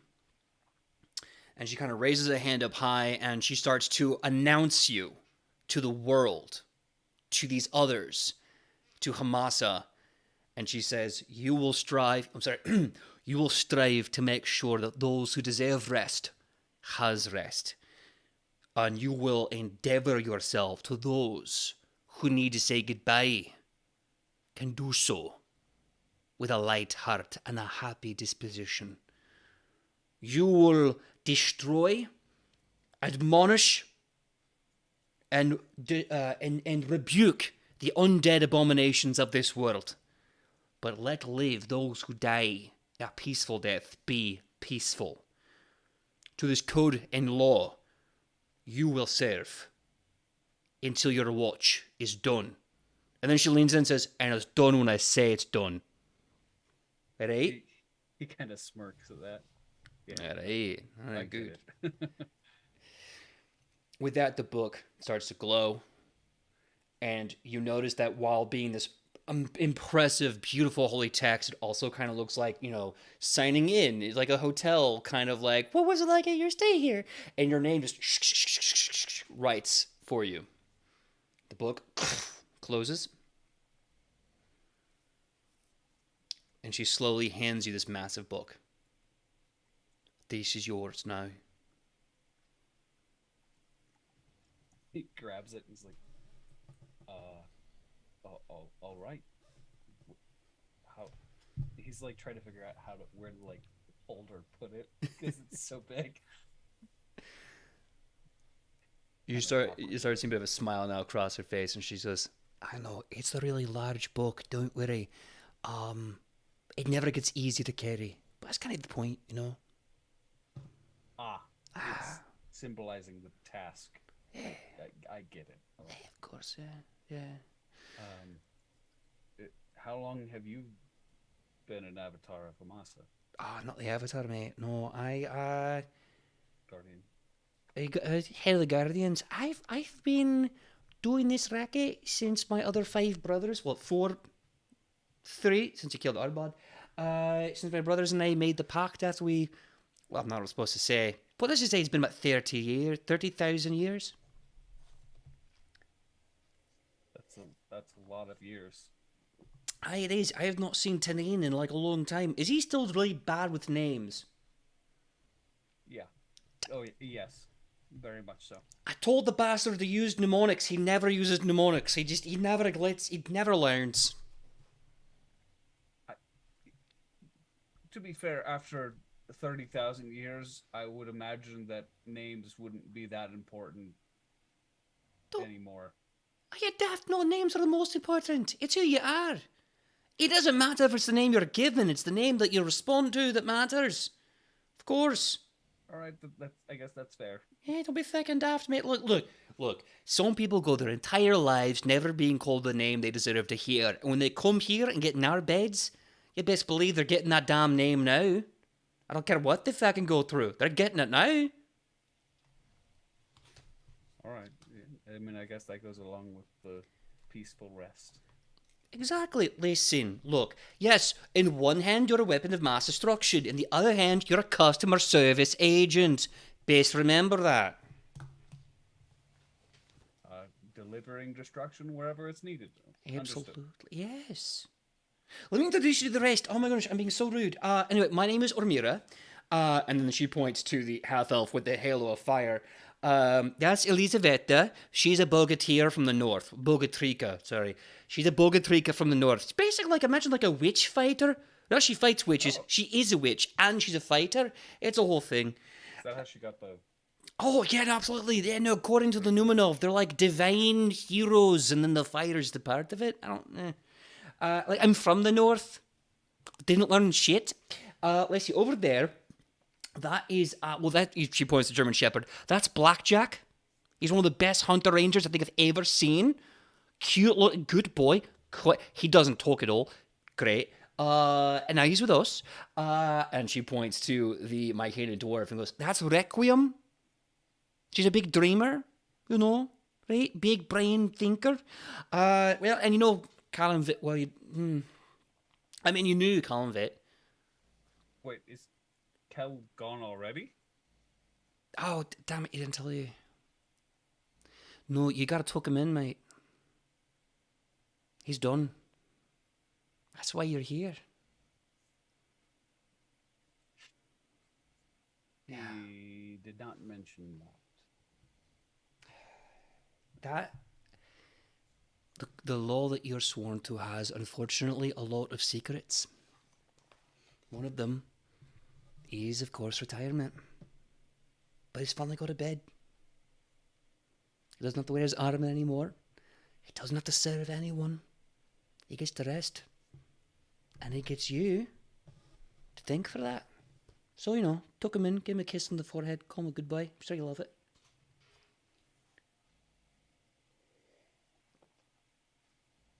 All right. I can do that. Good. Kel probably deserves it. I mean, he's been personally looking after you lot for at least a couple of years. I think he's earned it.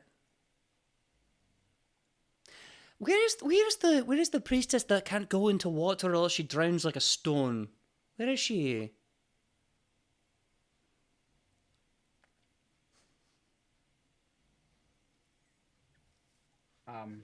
Just having a time today, I think.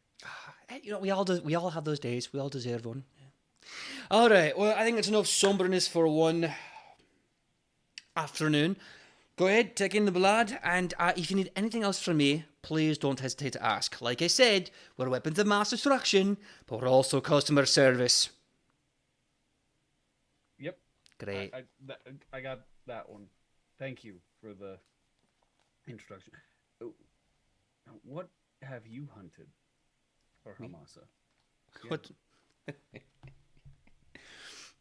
Do you know that by the soul well there's been a war since the beginning of old time for the soul well between Hamasa, my lovely guardian and lovely lady, and Thane Animus, the lord of bones and marrow?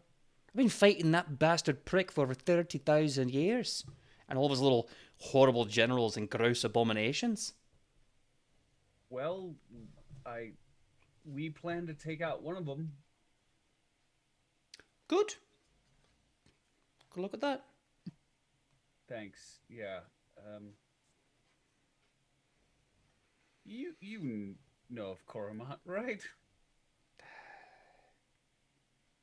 Yeah, I do unfortunately know the green bastard. Yeah, the coward. Made a deal at the last second, now he's cozying up in our pond. Prick. Mm-hmm. Yeah, we're gonna kick him out of the pond. Aye, about that. Right, so you should. But here's the thing. So I don't know, have you had any time to go around the world of the dead here, get like a good lay of the land at all? We've been here like an hour. Oh, that's fair. Okay, so you see the biggest problem is that it's kind of like a large flat land, and it's kind of divided into like 5 different territories, but for different reasons we're not really fighting over. The soul well is in the dead center. It's like a donut. And the soul well is the donut hole. Right? You're speaking my language now. Yeah, I get it completely. Perfect. I know you chose the right guy. So here you go. By our area of the donut, we've been having some really heavy resistance by Thane Animus. So, if you want to go there and deal with the green coward yourself, you're either going to have to fight through all of his people that he's put there, or sneak around. Of course, the choice is yours. I'm not going to tell you what to do. And he's gonna like look her up and down and just be, I have a feeling I know what you'd do.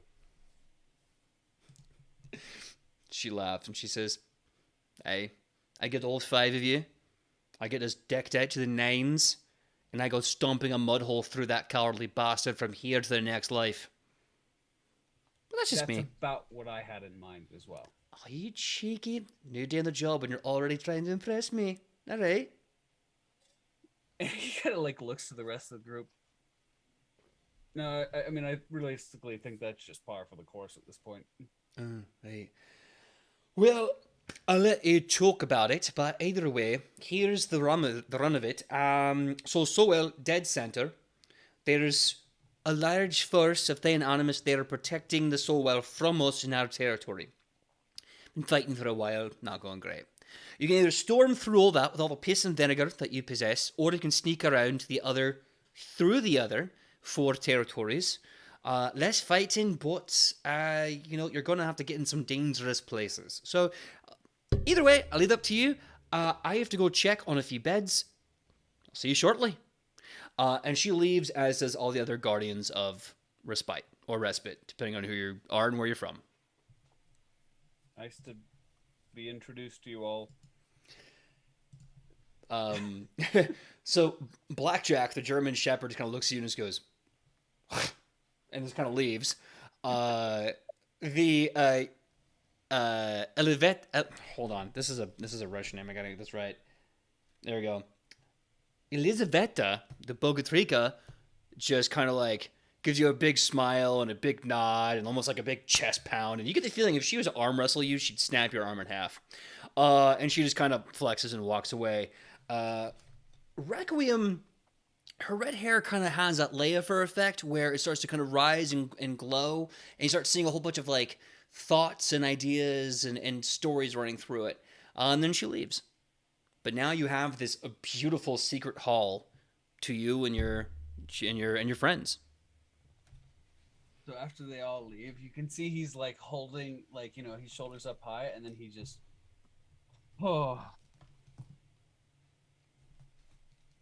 How are you all doing? Well, that was very interesting to watch. My favorite part is when they called you a weapon of mass destruction, because I feel like that is the best description I've heard of you in a long time. So, I liked that one. Yeah. Mm-hmm. how are you is the more important question. I'm. I think I'm in a better place having talked to her and kind of heard everything, but and look, here's the thing. We've fought a lot of things and ended a lot of bad people and creatures, but I've never had to put someone good to rest before. Like, this will be the last time that I speak to Kel. And he's the reason I'm on this journey at all. Realistically. Well, it sounds like he chose you, right? I know. Ichi walks up to Dragon and just kind of like reaches up really high, puts her hand on his shoulder, says, well, one thing to think about is that not everybody gets a last time to talk to somebody, and it's actually really nice to be able to have that. It's a good way of looking at it, Ichi. Thank you.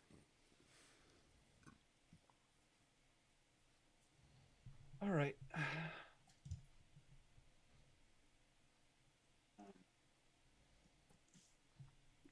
Hey, guys. I think I'm going to do this one on my own. And he's going to walk. Like, away a few feet and then be like, I actually don't know where I'm going. I'll figure it out. And he kind of like walks off. Okay.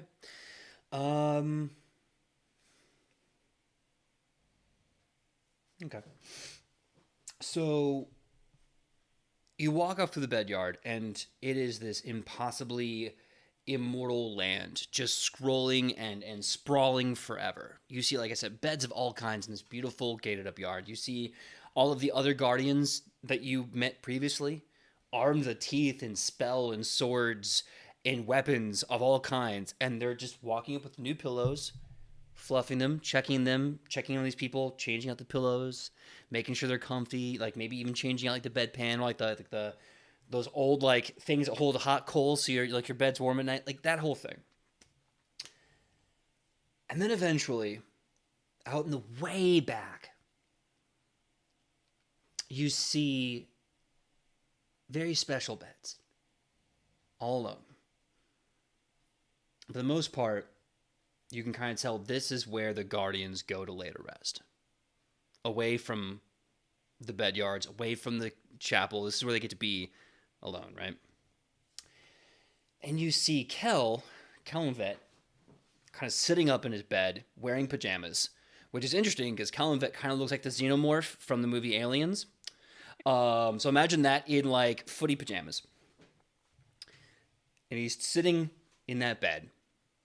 It's probably, if there was ever going to be an ornate and fancy origin bed, this is the closest it's going to get. And he sits there and he says, all right, I am looking forward to my final rest. I'm ready. Grabs the blanket, slings himself in, and then just kind of crosses his hands over his chest, like in a nice, comfy little position. And he looks to you. He says, I know that this is not an easy choice to make, but I think you'll find that there is never a day that isn't beautiful But there'll always be cloudy days. There's always a sun breaking through those clouds. And if you never stop looking up, you'll never, ever feel that a day is wasted.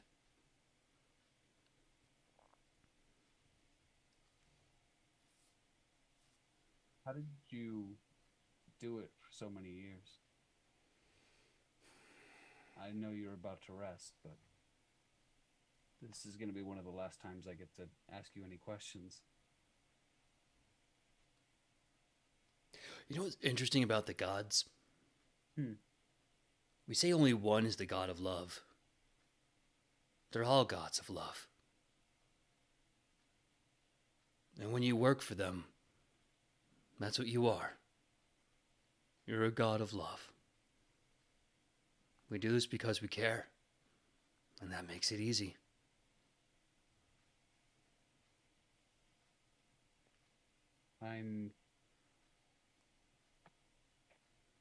I've been reluctant to do this until this point because every time I think about it, for living that long, I know it means outliving all of my friends. And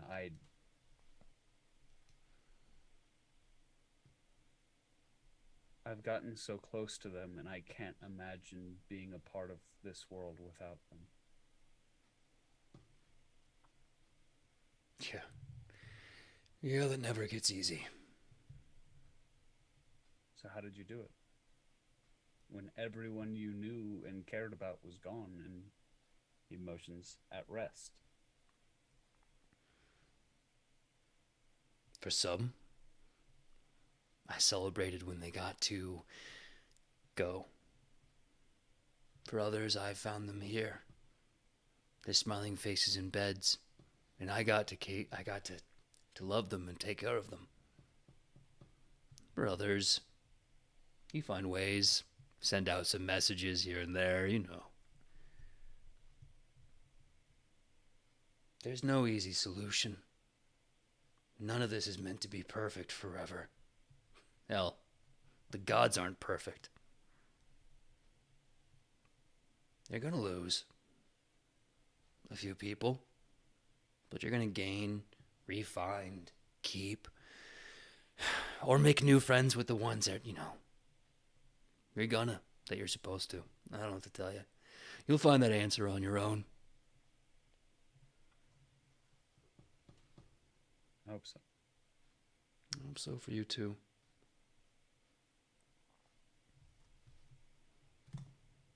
All right, and I got a forehead that needs a kiss, and I'm getting cold, so go ahead and tuck me in, big boy. You deserve your rest.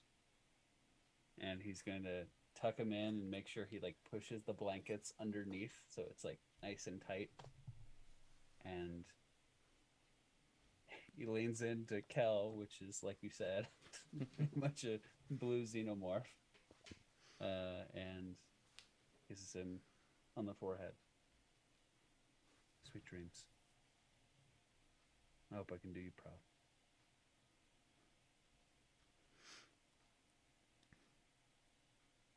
And he's going to turn and wipe the tears from his eyes and walk back and just kind of like look at all the peaceful faces as he walks through this realm back to his friends. Time seems to slow down for the Guardians when their time to rest is finally there. They seem almost untouchable, unmovable. Their rest is unimpeded at this point. Time stops for them. They get to finally be at rest no matter what. And that's great. You know, having worked so long. And you come into the bedyard proper, and it does feel like you've almost stepped into a whole new world, a whole different realm.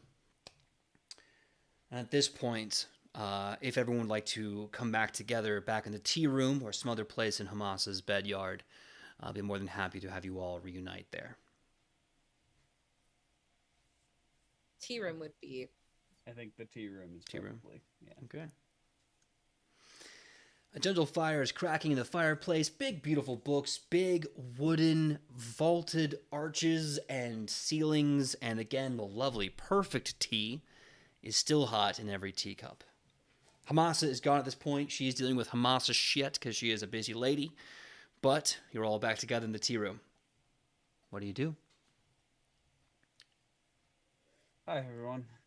And you can, like, he's trying to hide it, but you can tell that he's been, like, wrestling with everything that's been going on. So, everyone all right with storming the soul well? So we are gonna enter the hole? No, but there were the two options, which was sneak around or fight our way through. I do like sneaking. But fighting an entire army sounds like a lot. I mean, we probably get help, right? I mean, some, I'm sure, right? Did we find out what the other realms are? Probably good piece of information I should have asked for. Yeah, you're right. You're new to this. It's fine. Yeah, I mean, Rookie I was mistake. Just gonna, do the thing. Straight lines, shortest path, sort of deal. Also, when I get nervous, it helps if I fight something. So That's fair. Maybe Don't know there's a if you picked middle up on path You of know, sneaking and blowing things up. Like Yeah. we blow up the people on the edges. and I will say, Dragon, this role is all about helping people rest. Maybe some of that is what you're supposed to learn eventually too. Just gonna put that little bit out there. yeah, well, I've never been good at resting. I don't know if you Oh, realize that by now. yeah. You don't say. Too much time alone with my thoughts. Anyway, maybe we should ask about some of that equipment that my other guardian friends, co-workers, cohorts, were talking about. Really get us ready for what's to come, because yeah, I mean, I guess if I screw up, it's a really short assignment instead of a really long one. So,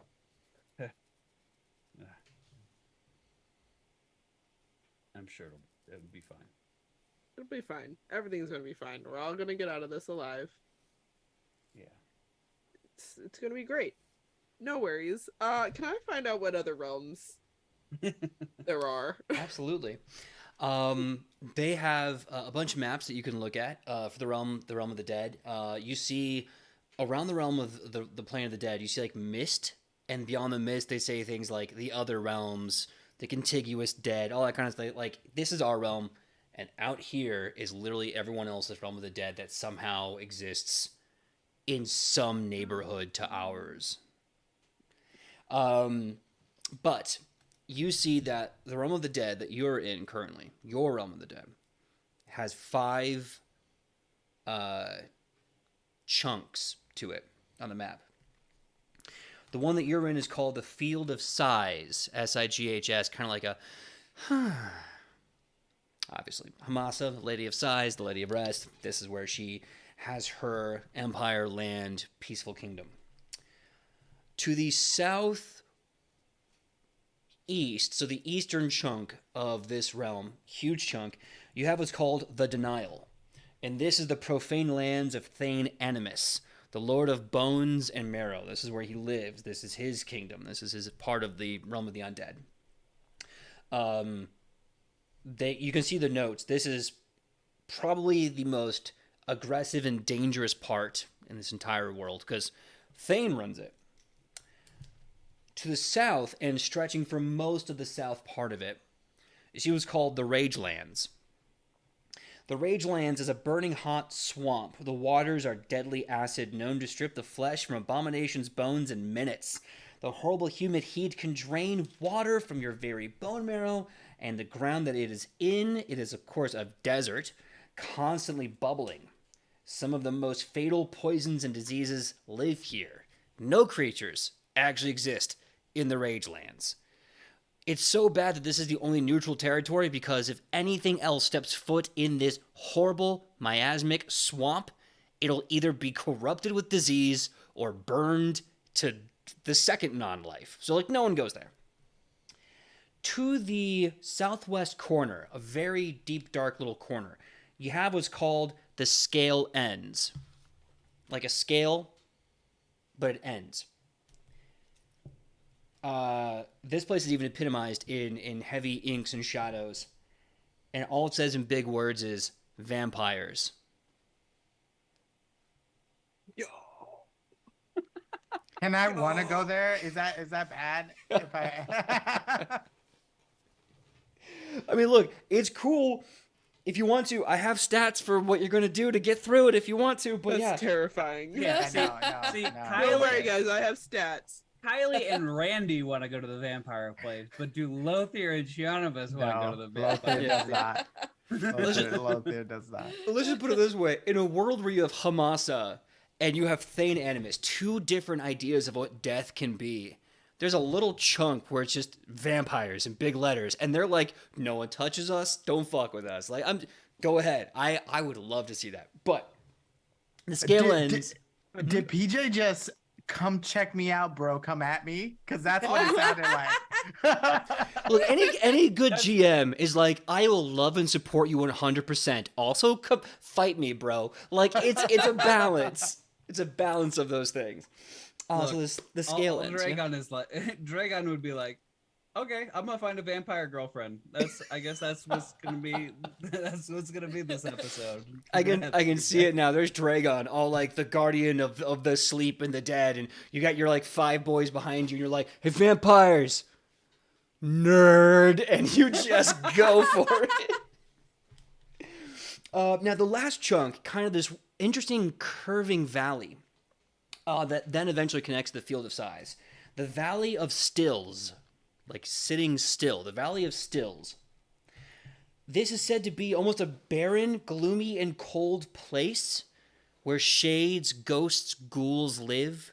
They say that anyone with the will, either the green light of life or the sickly green corruption of undeath, when they enter the Valley of Stills, they stop moving. And they stand there until the ghosts and the shadows take them.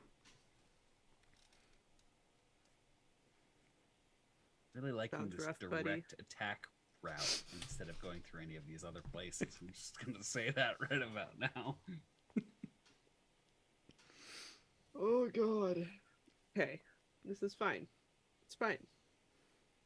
Are you sure it's fine? Because we have land of like acid and death, land of vampires, land of I walk in there and I stop moving for eternity until ghosts rip me apart. Yeah, that one seems like a no for sure. And how many of these do we have to go through to sneak past them? Just one. Don't we just have to get to the middle? Uh-huh. They said it was like a donut. Remember that analogy? You like donuts, so I figured you would have remembered. Look, but I love cake wheels or donuts. This is like a death donut. We're in the realm of death. So it's a death donut, meaning if you eat the donut, then you die. We need So to you find the think- hole. No. Never mind. The death hole? Nothing. So how are we going to do this? Are we going to sneak around? Are we going to go straight across? What's Look, this is not a dictatorship. This is a committee. That's why I'm asking. It's I not know. a donut. What I'm shit. saying is I can't make this decision for everybody. God damn it, Sam! I'm sorry. I just want donuts now. Yeah, I want tea, but We just had tea. You want And more tea? donuts. I do. both the player and the character. Sounds but so fucking good. I Good. do want to say I vote sneak, but if we have to fight, I am also okay to fight, but I'd rather not fight as much as we have to, because guess what? When we get to the soul well, we have to do a lot of fighting. If we go through the vampire area, Dragon, imagine when you like explode a vampire, I bet they're just like little blood bags and they're just like, how much fun. Can we Would make that friends be- with the vampires? I don't know if vampires are friends with anyone. I've never met a vampire. We've met vampires, haven't I've we? read about I don't know if we vampires. have. No, but I- I've never In met Shin? a vampire. Oh, you're y'all right. met we did. y'all met vampires? You all met vampires? We met Shin vampires. Yeah, those guys are gnarly. They What- jump around. They jumped us.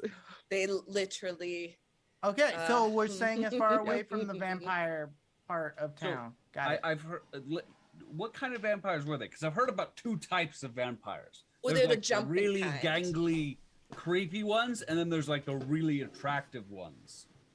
Well, and Which then realm did they fall into? I described to Dragon what the jumping vampires of Shin were like, and that description goes a little like this.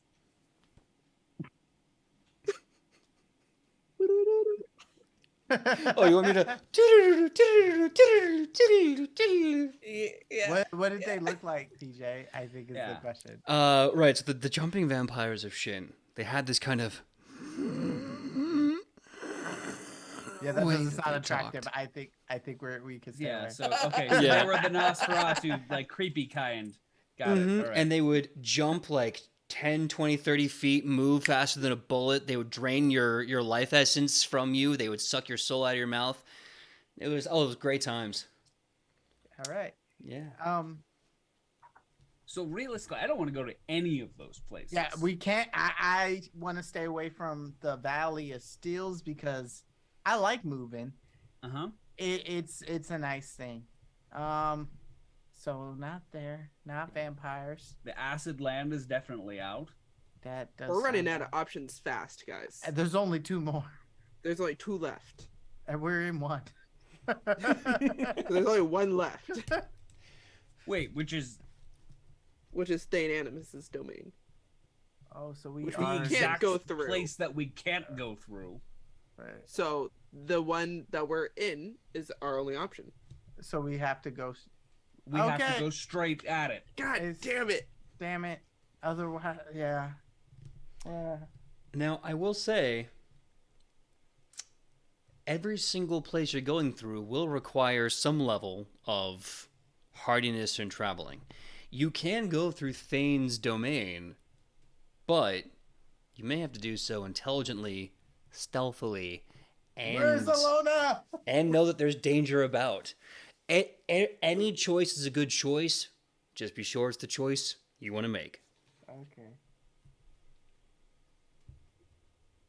Look, this is weird to say, but out of all of these, why did vampire sound the best?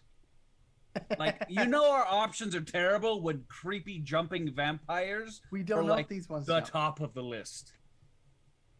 These ones might crawl, like a movie. Oh, like that's a- even worse. Yeah, you're like- helping. Okay, so now we have vampire spiders. Low fear. Great. Is there any way we can research what kind of vampires these are? Let Absolutely. me recall some dubious knowledge. Actually, I would like to recall some dubious knowledge about this whole situation. if Absolutely. possible. So when the whole situation, do you mean like sneaking through the other 4 lands of the of Yeah, undead? just- Okay. Just okay. this whole situation. Let's see. What kind of check is that? What is my... Oh my god. That's a good question. I'm gonna say either religion or occultism. Okay. 14. Total? Yep. Okay. Truth and a lie on the okay. By the entire situation. I mean, how many times have you fought armies and collections in the past and easily won? Who's to say that this is going to be a super easy stomp through the mud and be done, right? Come on. Also, vampires. Again, how many vampires have you killed? I mean, probably none, but you've met them. They can't be that scary, right? And last one, Thane Animus. Okay, big dude, lot of land. If you ask me, that means opportunities for him to get sloppy. So, who knows? But that rage land still sucks no matter how you slice it. Yep. Just bad times. Okay. All right. So, if you were Thane Animus, would you expect somebody to be dumb enough to go through your territory to try and sneak through the soul well? I guess not. This war has been going on for 30,000 years. Uh-huh. It might be our best shot. Yeah. Has anyone tried to sneak through it before? And did they succeed? Let's ask a question to the lovely guardians. They're your bosses. They will tell you no one living has dared attempt it. Sometimes the living pop in here, like adventurers do, but they're like, we don't go there unless we have a huge army, because that's the kind of fights Thane likes. But at the same time, we had a huge army, and that gets a lot of attention. So no one in 30,000 years has tried this. Blackjack, the German Shepherd Ranger, looks at you and he just goes, "You want to solo it?" He talks. I think this might be, yeah. I have a theory. I have a suggestion. I'm not going to say it's a good suggestion, but while Alona's not looking, I'm going to tell you this idea. Uh-huh. So, they said that no one alive has made it through his domain. Right. What if one of us isn't alive? What?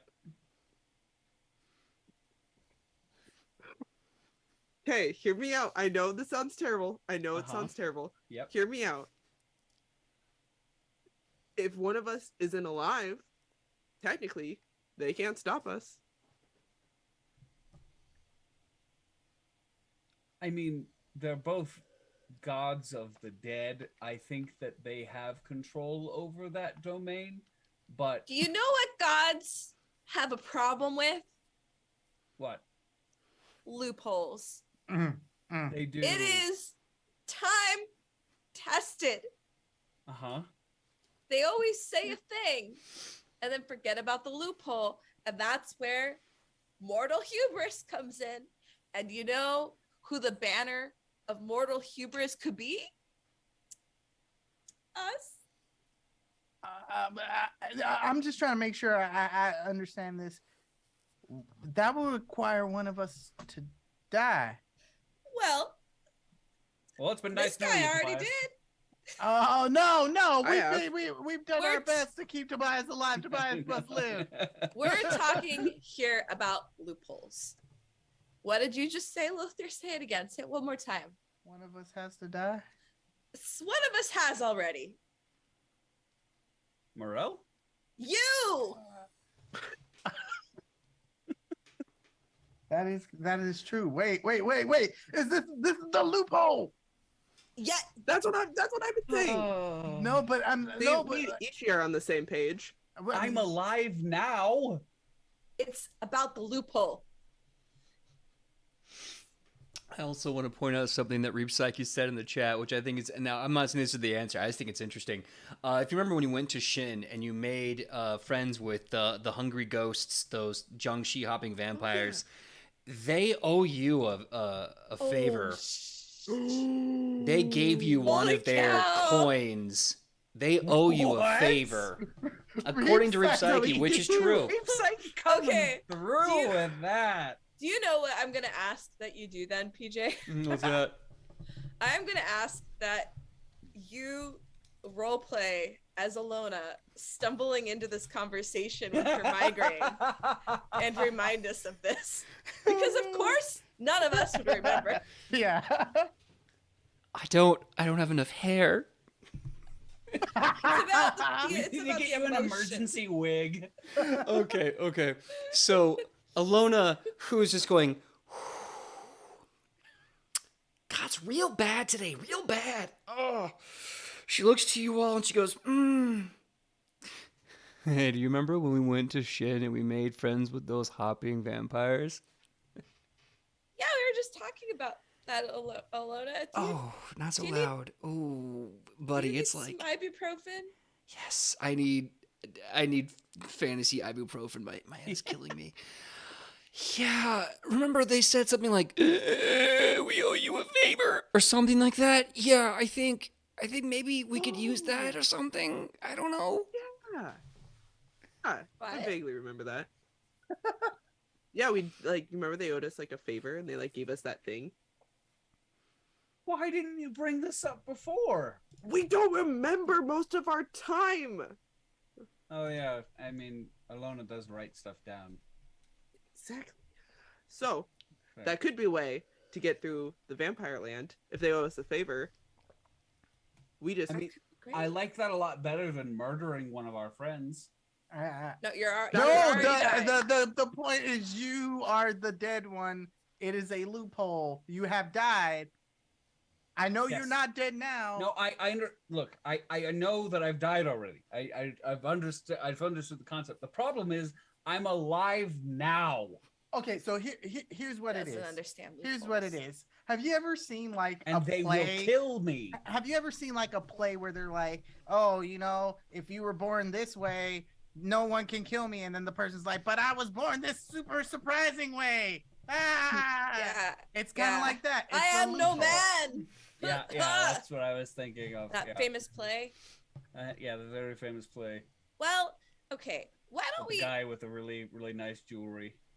Why don't we go see a vampire, flash that coin, and see what happens? And if they go like, we're gonna kill you, Wait, then don't- maybe don't- we Then I'll do the fireball them. loophole. Don't we get the other vampires here first before we? But they're like in Shin. I would like to talk to them about getting new armor because mine still has a handprint Oh! hole in it. Oh wait, I Valid. have a question. Can Mend help with that, PJ? Yes, I believe it can. Yeah, absolutely. Because I took that at when we rested last. Yeah. Just keep So- in mind that they offered all of us like really cool godlike armor. Oh, I'd and rather have that. weapons. Never mind. Never mind. Okay.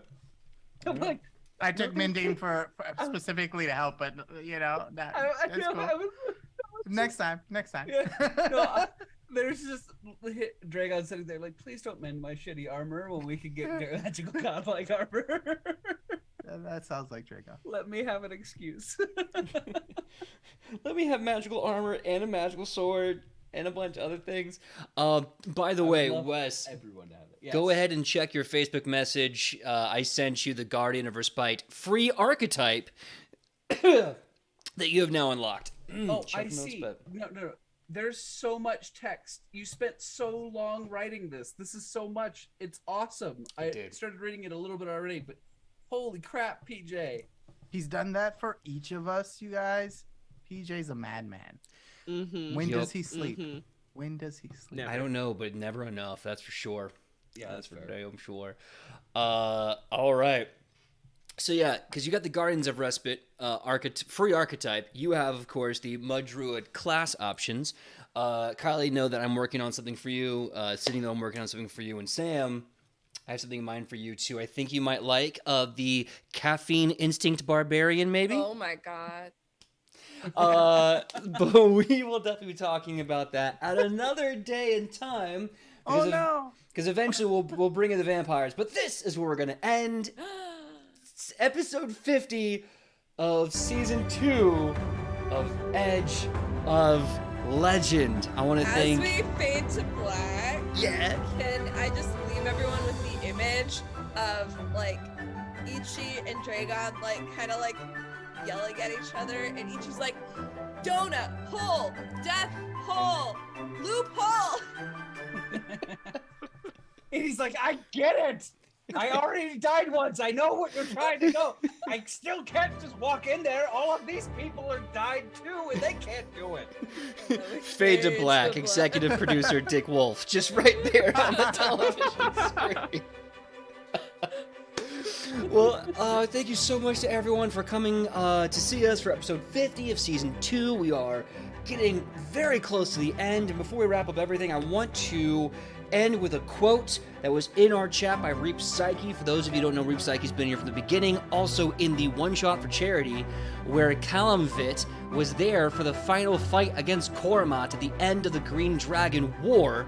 This has all been coming here. So since that great hero has passed, I want to give a quote that he just said in the chat, which is, when you find something just right, the work may be hard, the choice to do it is easy.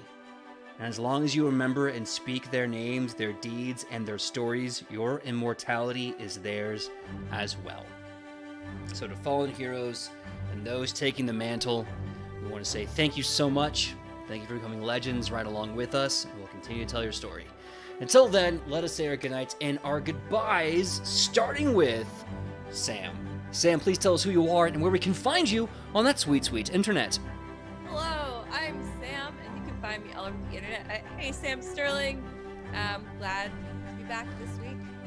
So if you happen to be going to WonderCon this weekend, I guess. Yeah, it's this weekend. I'm going to be on a panel on Friday. I think about Friday at 4 o'clock. It's cosplay, charity, and tabletop games. So check it out. If you're there, that would be great. And we're going to talk all about that topic. And woohoo! Excited. That's it for me. And next up we have Kylie. Kylie, please tell us who you are and where we can find you on that sweet, sweet internet. Hello, I'm Kylie, or I go by Kai. It really doesn't matter at this point. You can find me at Kai's Wonderful Life all over the internet, Instagram, TikTok, Twitter. Even though I don't post very often, but it's fine. When I'm not here, I am on Dresden Files on Initiative Order here on Twitch on Tuesdays at a time in the evening, Pacific Standard Time. I missed this last session, which was session 1, because I was outside of the country, but I will be back this upcoming Tuesday. It's going to be a great time. I have no idea what's happening at this point. I'm also part of something else that I don't know if we can talk about yet. Not yet. More to come. That's it. That's all I got. That's good. Those are all good things. Next up, we got Wes. Wes, please tell us who you are and where we can find you on that sweet, sweet internet. Hi everybody, I'm Wes, or at Wes_IRL and all the social media websites. And yeah, you can find me Fridays on Q Times with Randy and friends, with as well as Sidney. Good God, my brain. And in friends for Grave Haven, where I play a very different character, but as Randy mentioned, actually in that stream, I play an opposite character, kind of. He's serious most of the time with some comedic moments, whereas Dragon is comedic most of the time with some serious moments, and we saw some serious moments in this episode for sure. Yeah, that's me. So thank you guys very much. Awesome. Well, bringing us to the end, we have Randy. Randy, please tell us who you are and where we can find you on that sweet, sweet internet. Hello, I'm Randy Alvarenga. You can find me on the internet at Roller Raja on Twitter, Raja012 on Instagram, if that's your thing. I'm trying to use other stuff, like Instagram. Anyway, stuff that I'm in. I'm doing a Savage Pathfinder game over on Saving Throw Show, which is going to be really fun. I get to learn a little bit more about Savage Worlds and Pathfinders and how they collide. That's cool. I'm also doing, I'm playing the Alien RPG over on Band of Badgers channel with one of the writers of Alien RPG, who've written some of their stuff. So that's really cool. They're actually starting their first episode this Saturday. We're recording it, and it'll go up on Twitter. That's really exciting. I'm not there this week though, because I'm in Seattle, actually performing in a staged reading for a play. It's the first play I've done since the pandemic. So look at me getting back on the stage. I get to play a civil rights leader. That's cool. So yeah, and other stuff. Some of it's already been said, but come check me out and find out, and just Well, that just leaves a little me. My name is PJ Megaw. You can find me all over the internet at pj.megaw, Facebook, Instagram, and Twitter. When I'm not here with these amazing legends, you can find me over at Queen Court Games, I believe at QCG RPG or Queen Court RPG on Spotify and YouTube. Cult Downfall just had, I think it's 3 episodes release. I think we're going to get a 4th out to you at some point, possibly. They might correct me on that. Tans has been having new episodes drop, I think, every other Tuesday, so we should be having some new stuff there, and other vampire and dark RPG content, as well as some other surprises, and so many amazing, awesome projects that I can't talk about yet. There's so many. Some with some familiar faces you may see here, etc., etc. So I'll tell you all about that when I get the chance. Thank you so much for everyone being so nice and polite. My first time TDing, could have gone worse. Now we're going to be rating. Let's go do that. Let's go rate our friends over at Hero Zone. I want to say someone... Oh, thank you, Tiny Bean Tim, for following us. Thank you so much. Love it. Appreciate it. Now, I know someone said we should have like a standard raid cry, but I can't remember what that is. I think it's What Up Legends.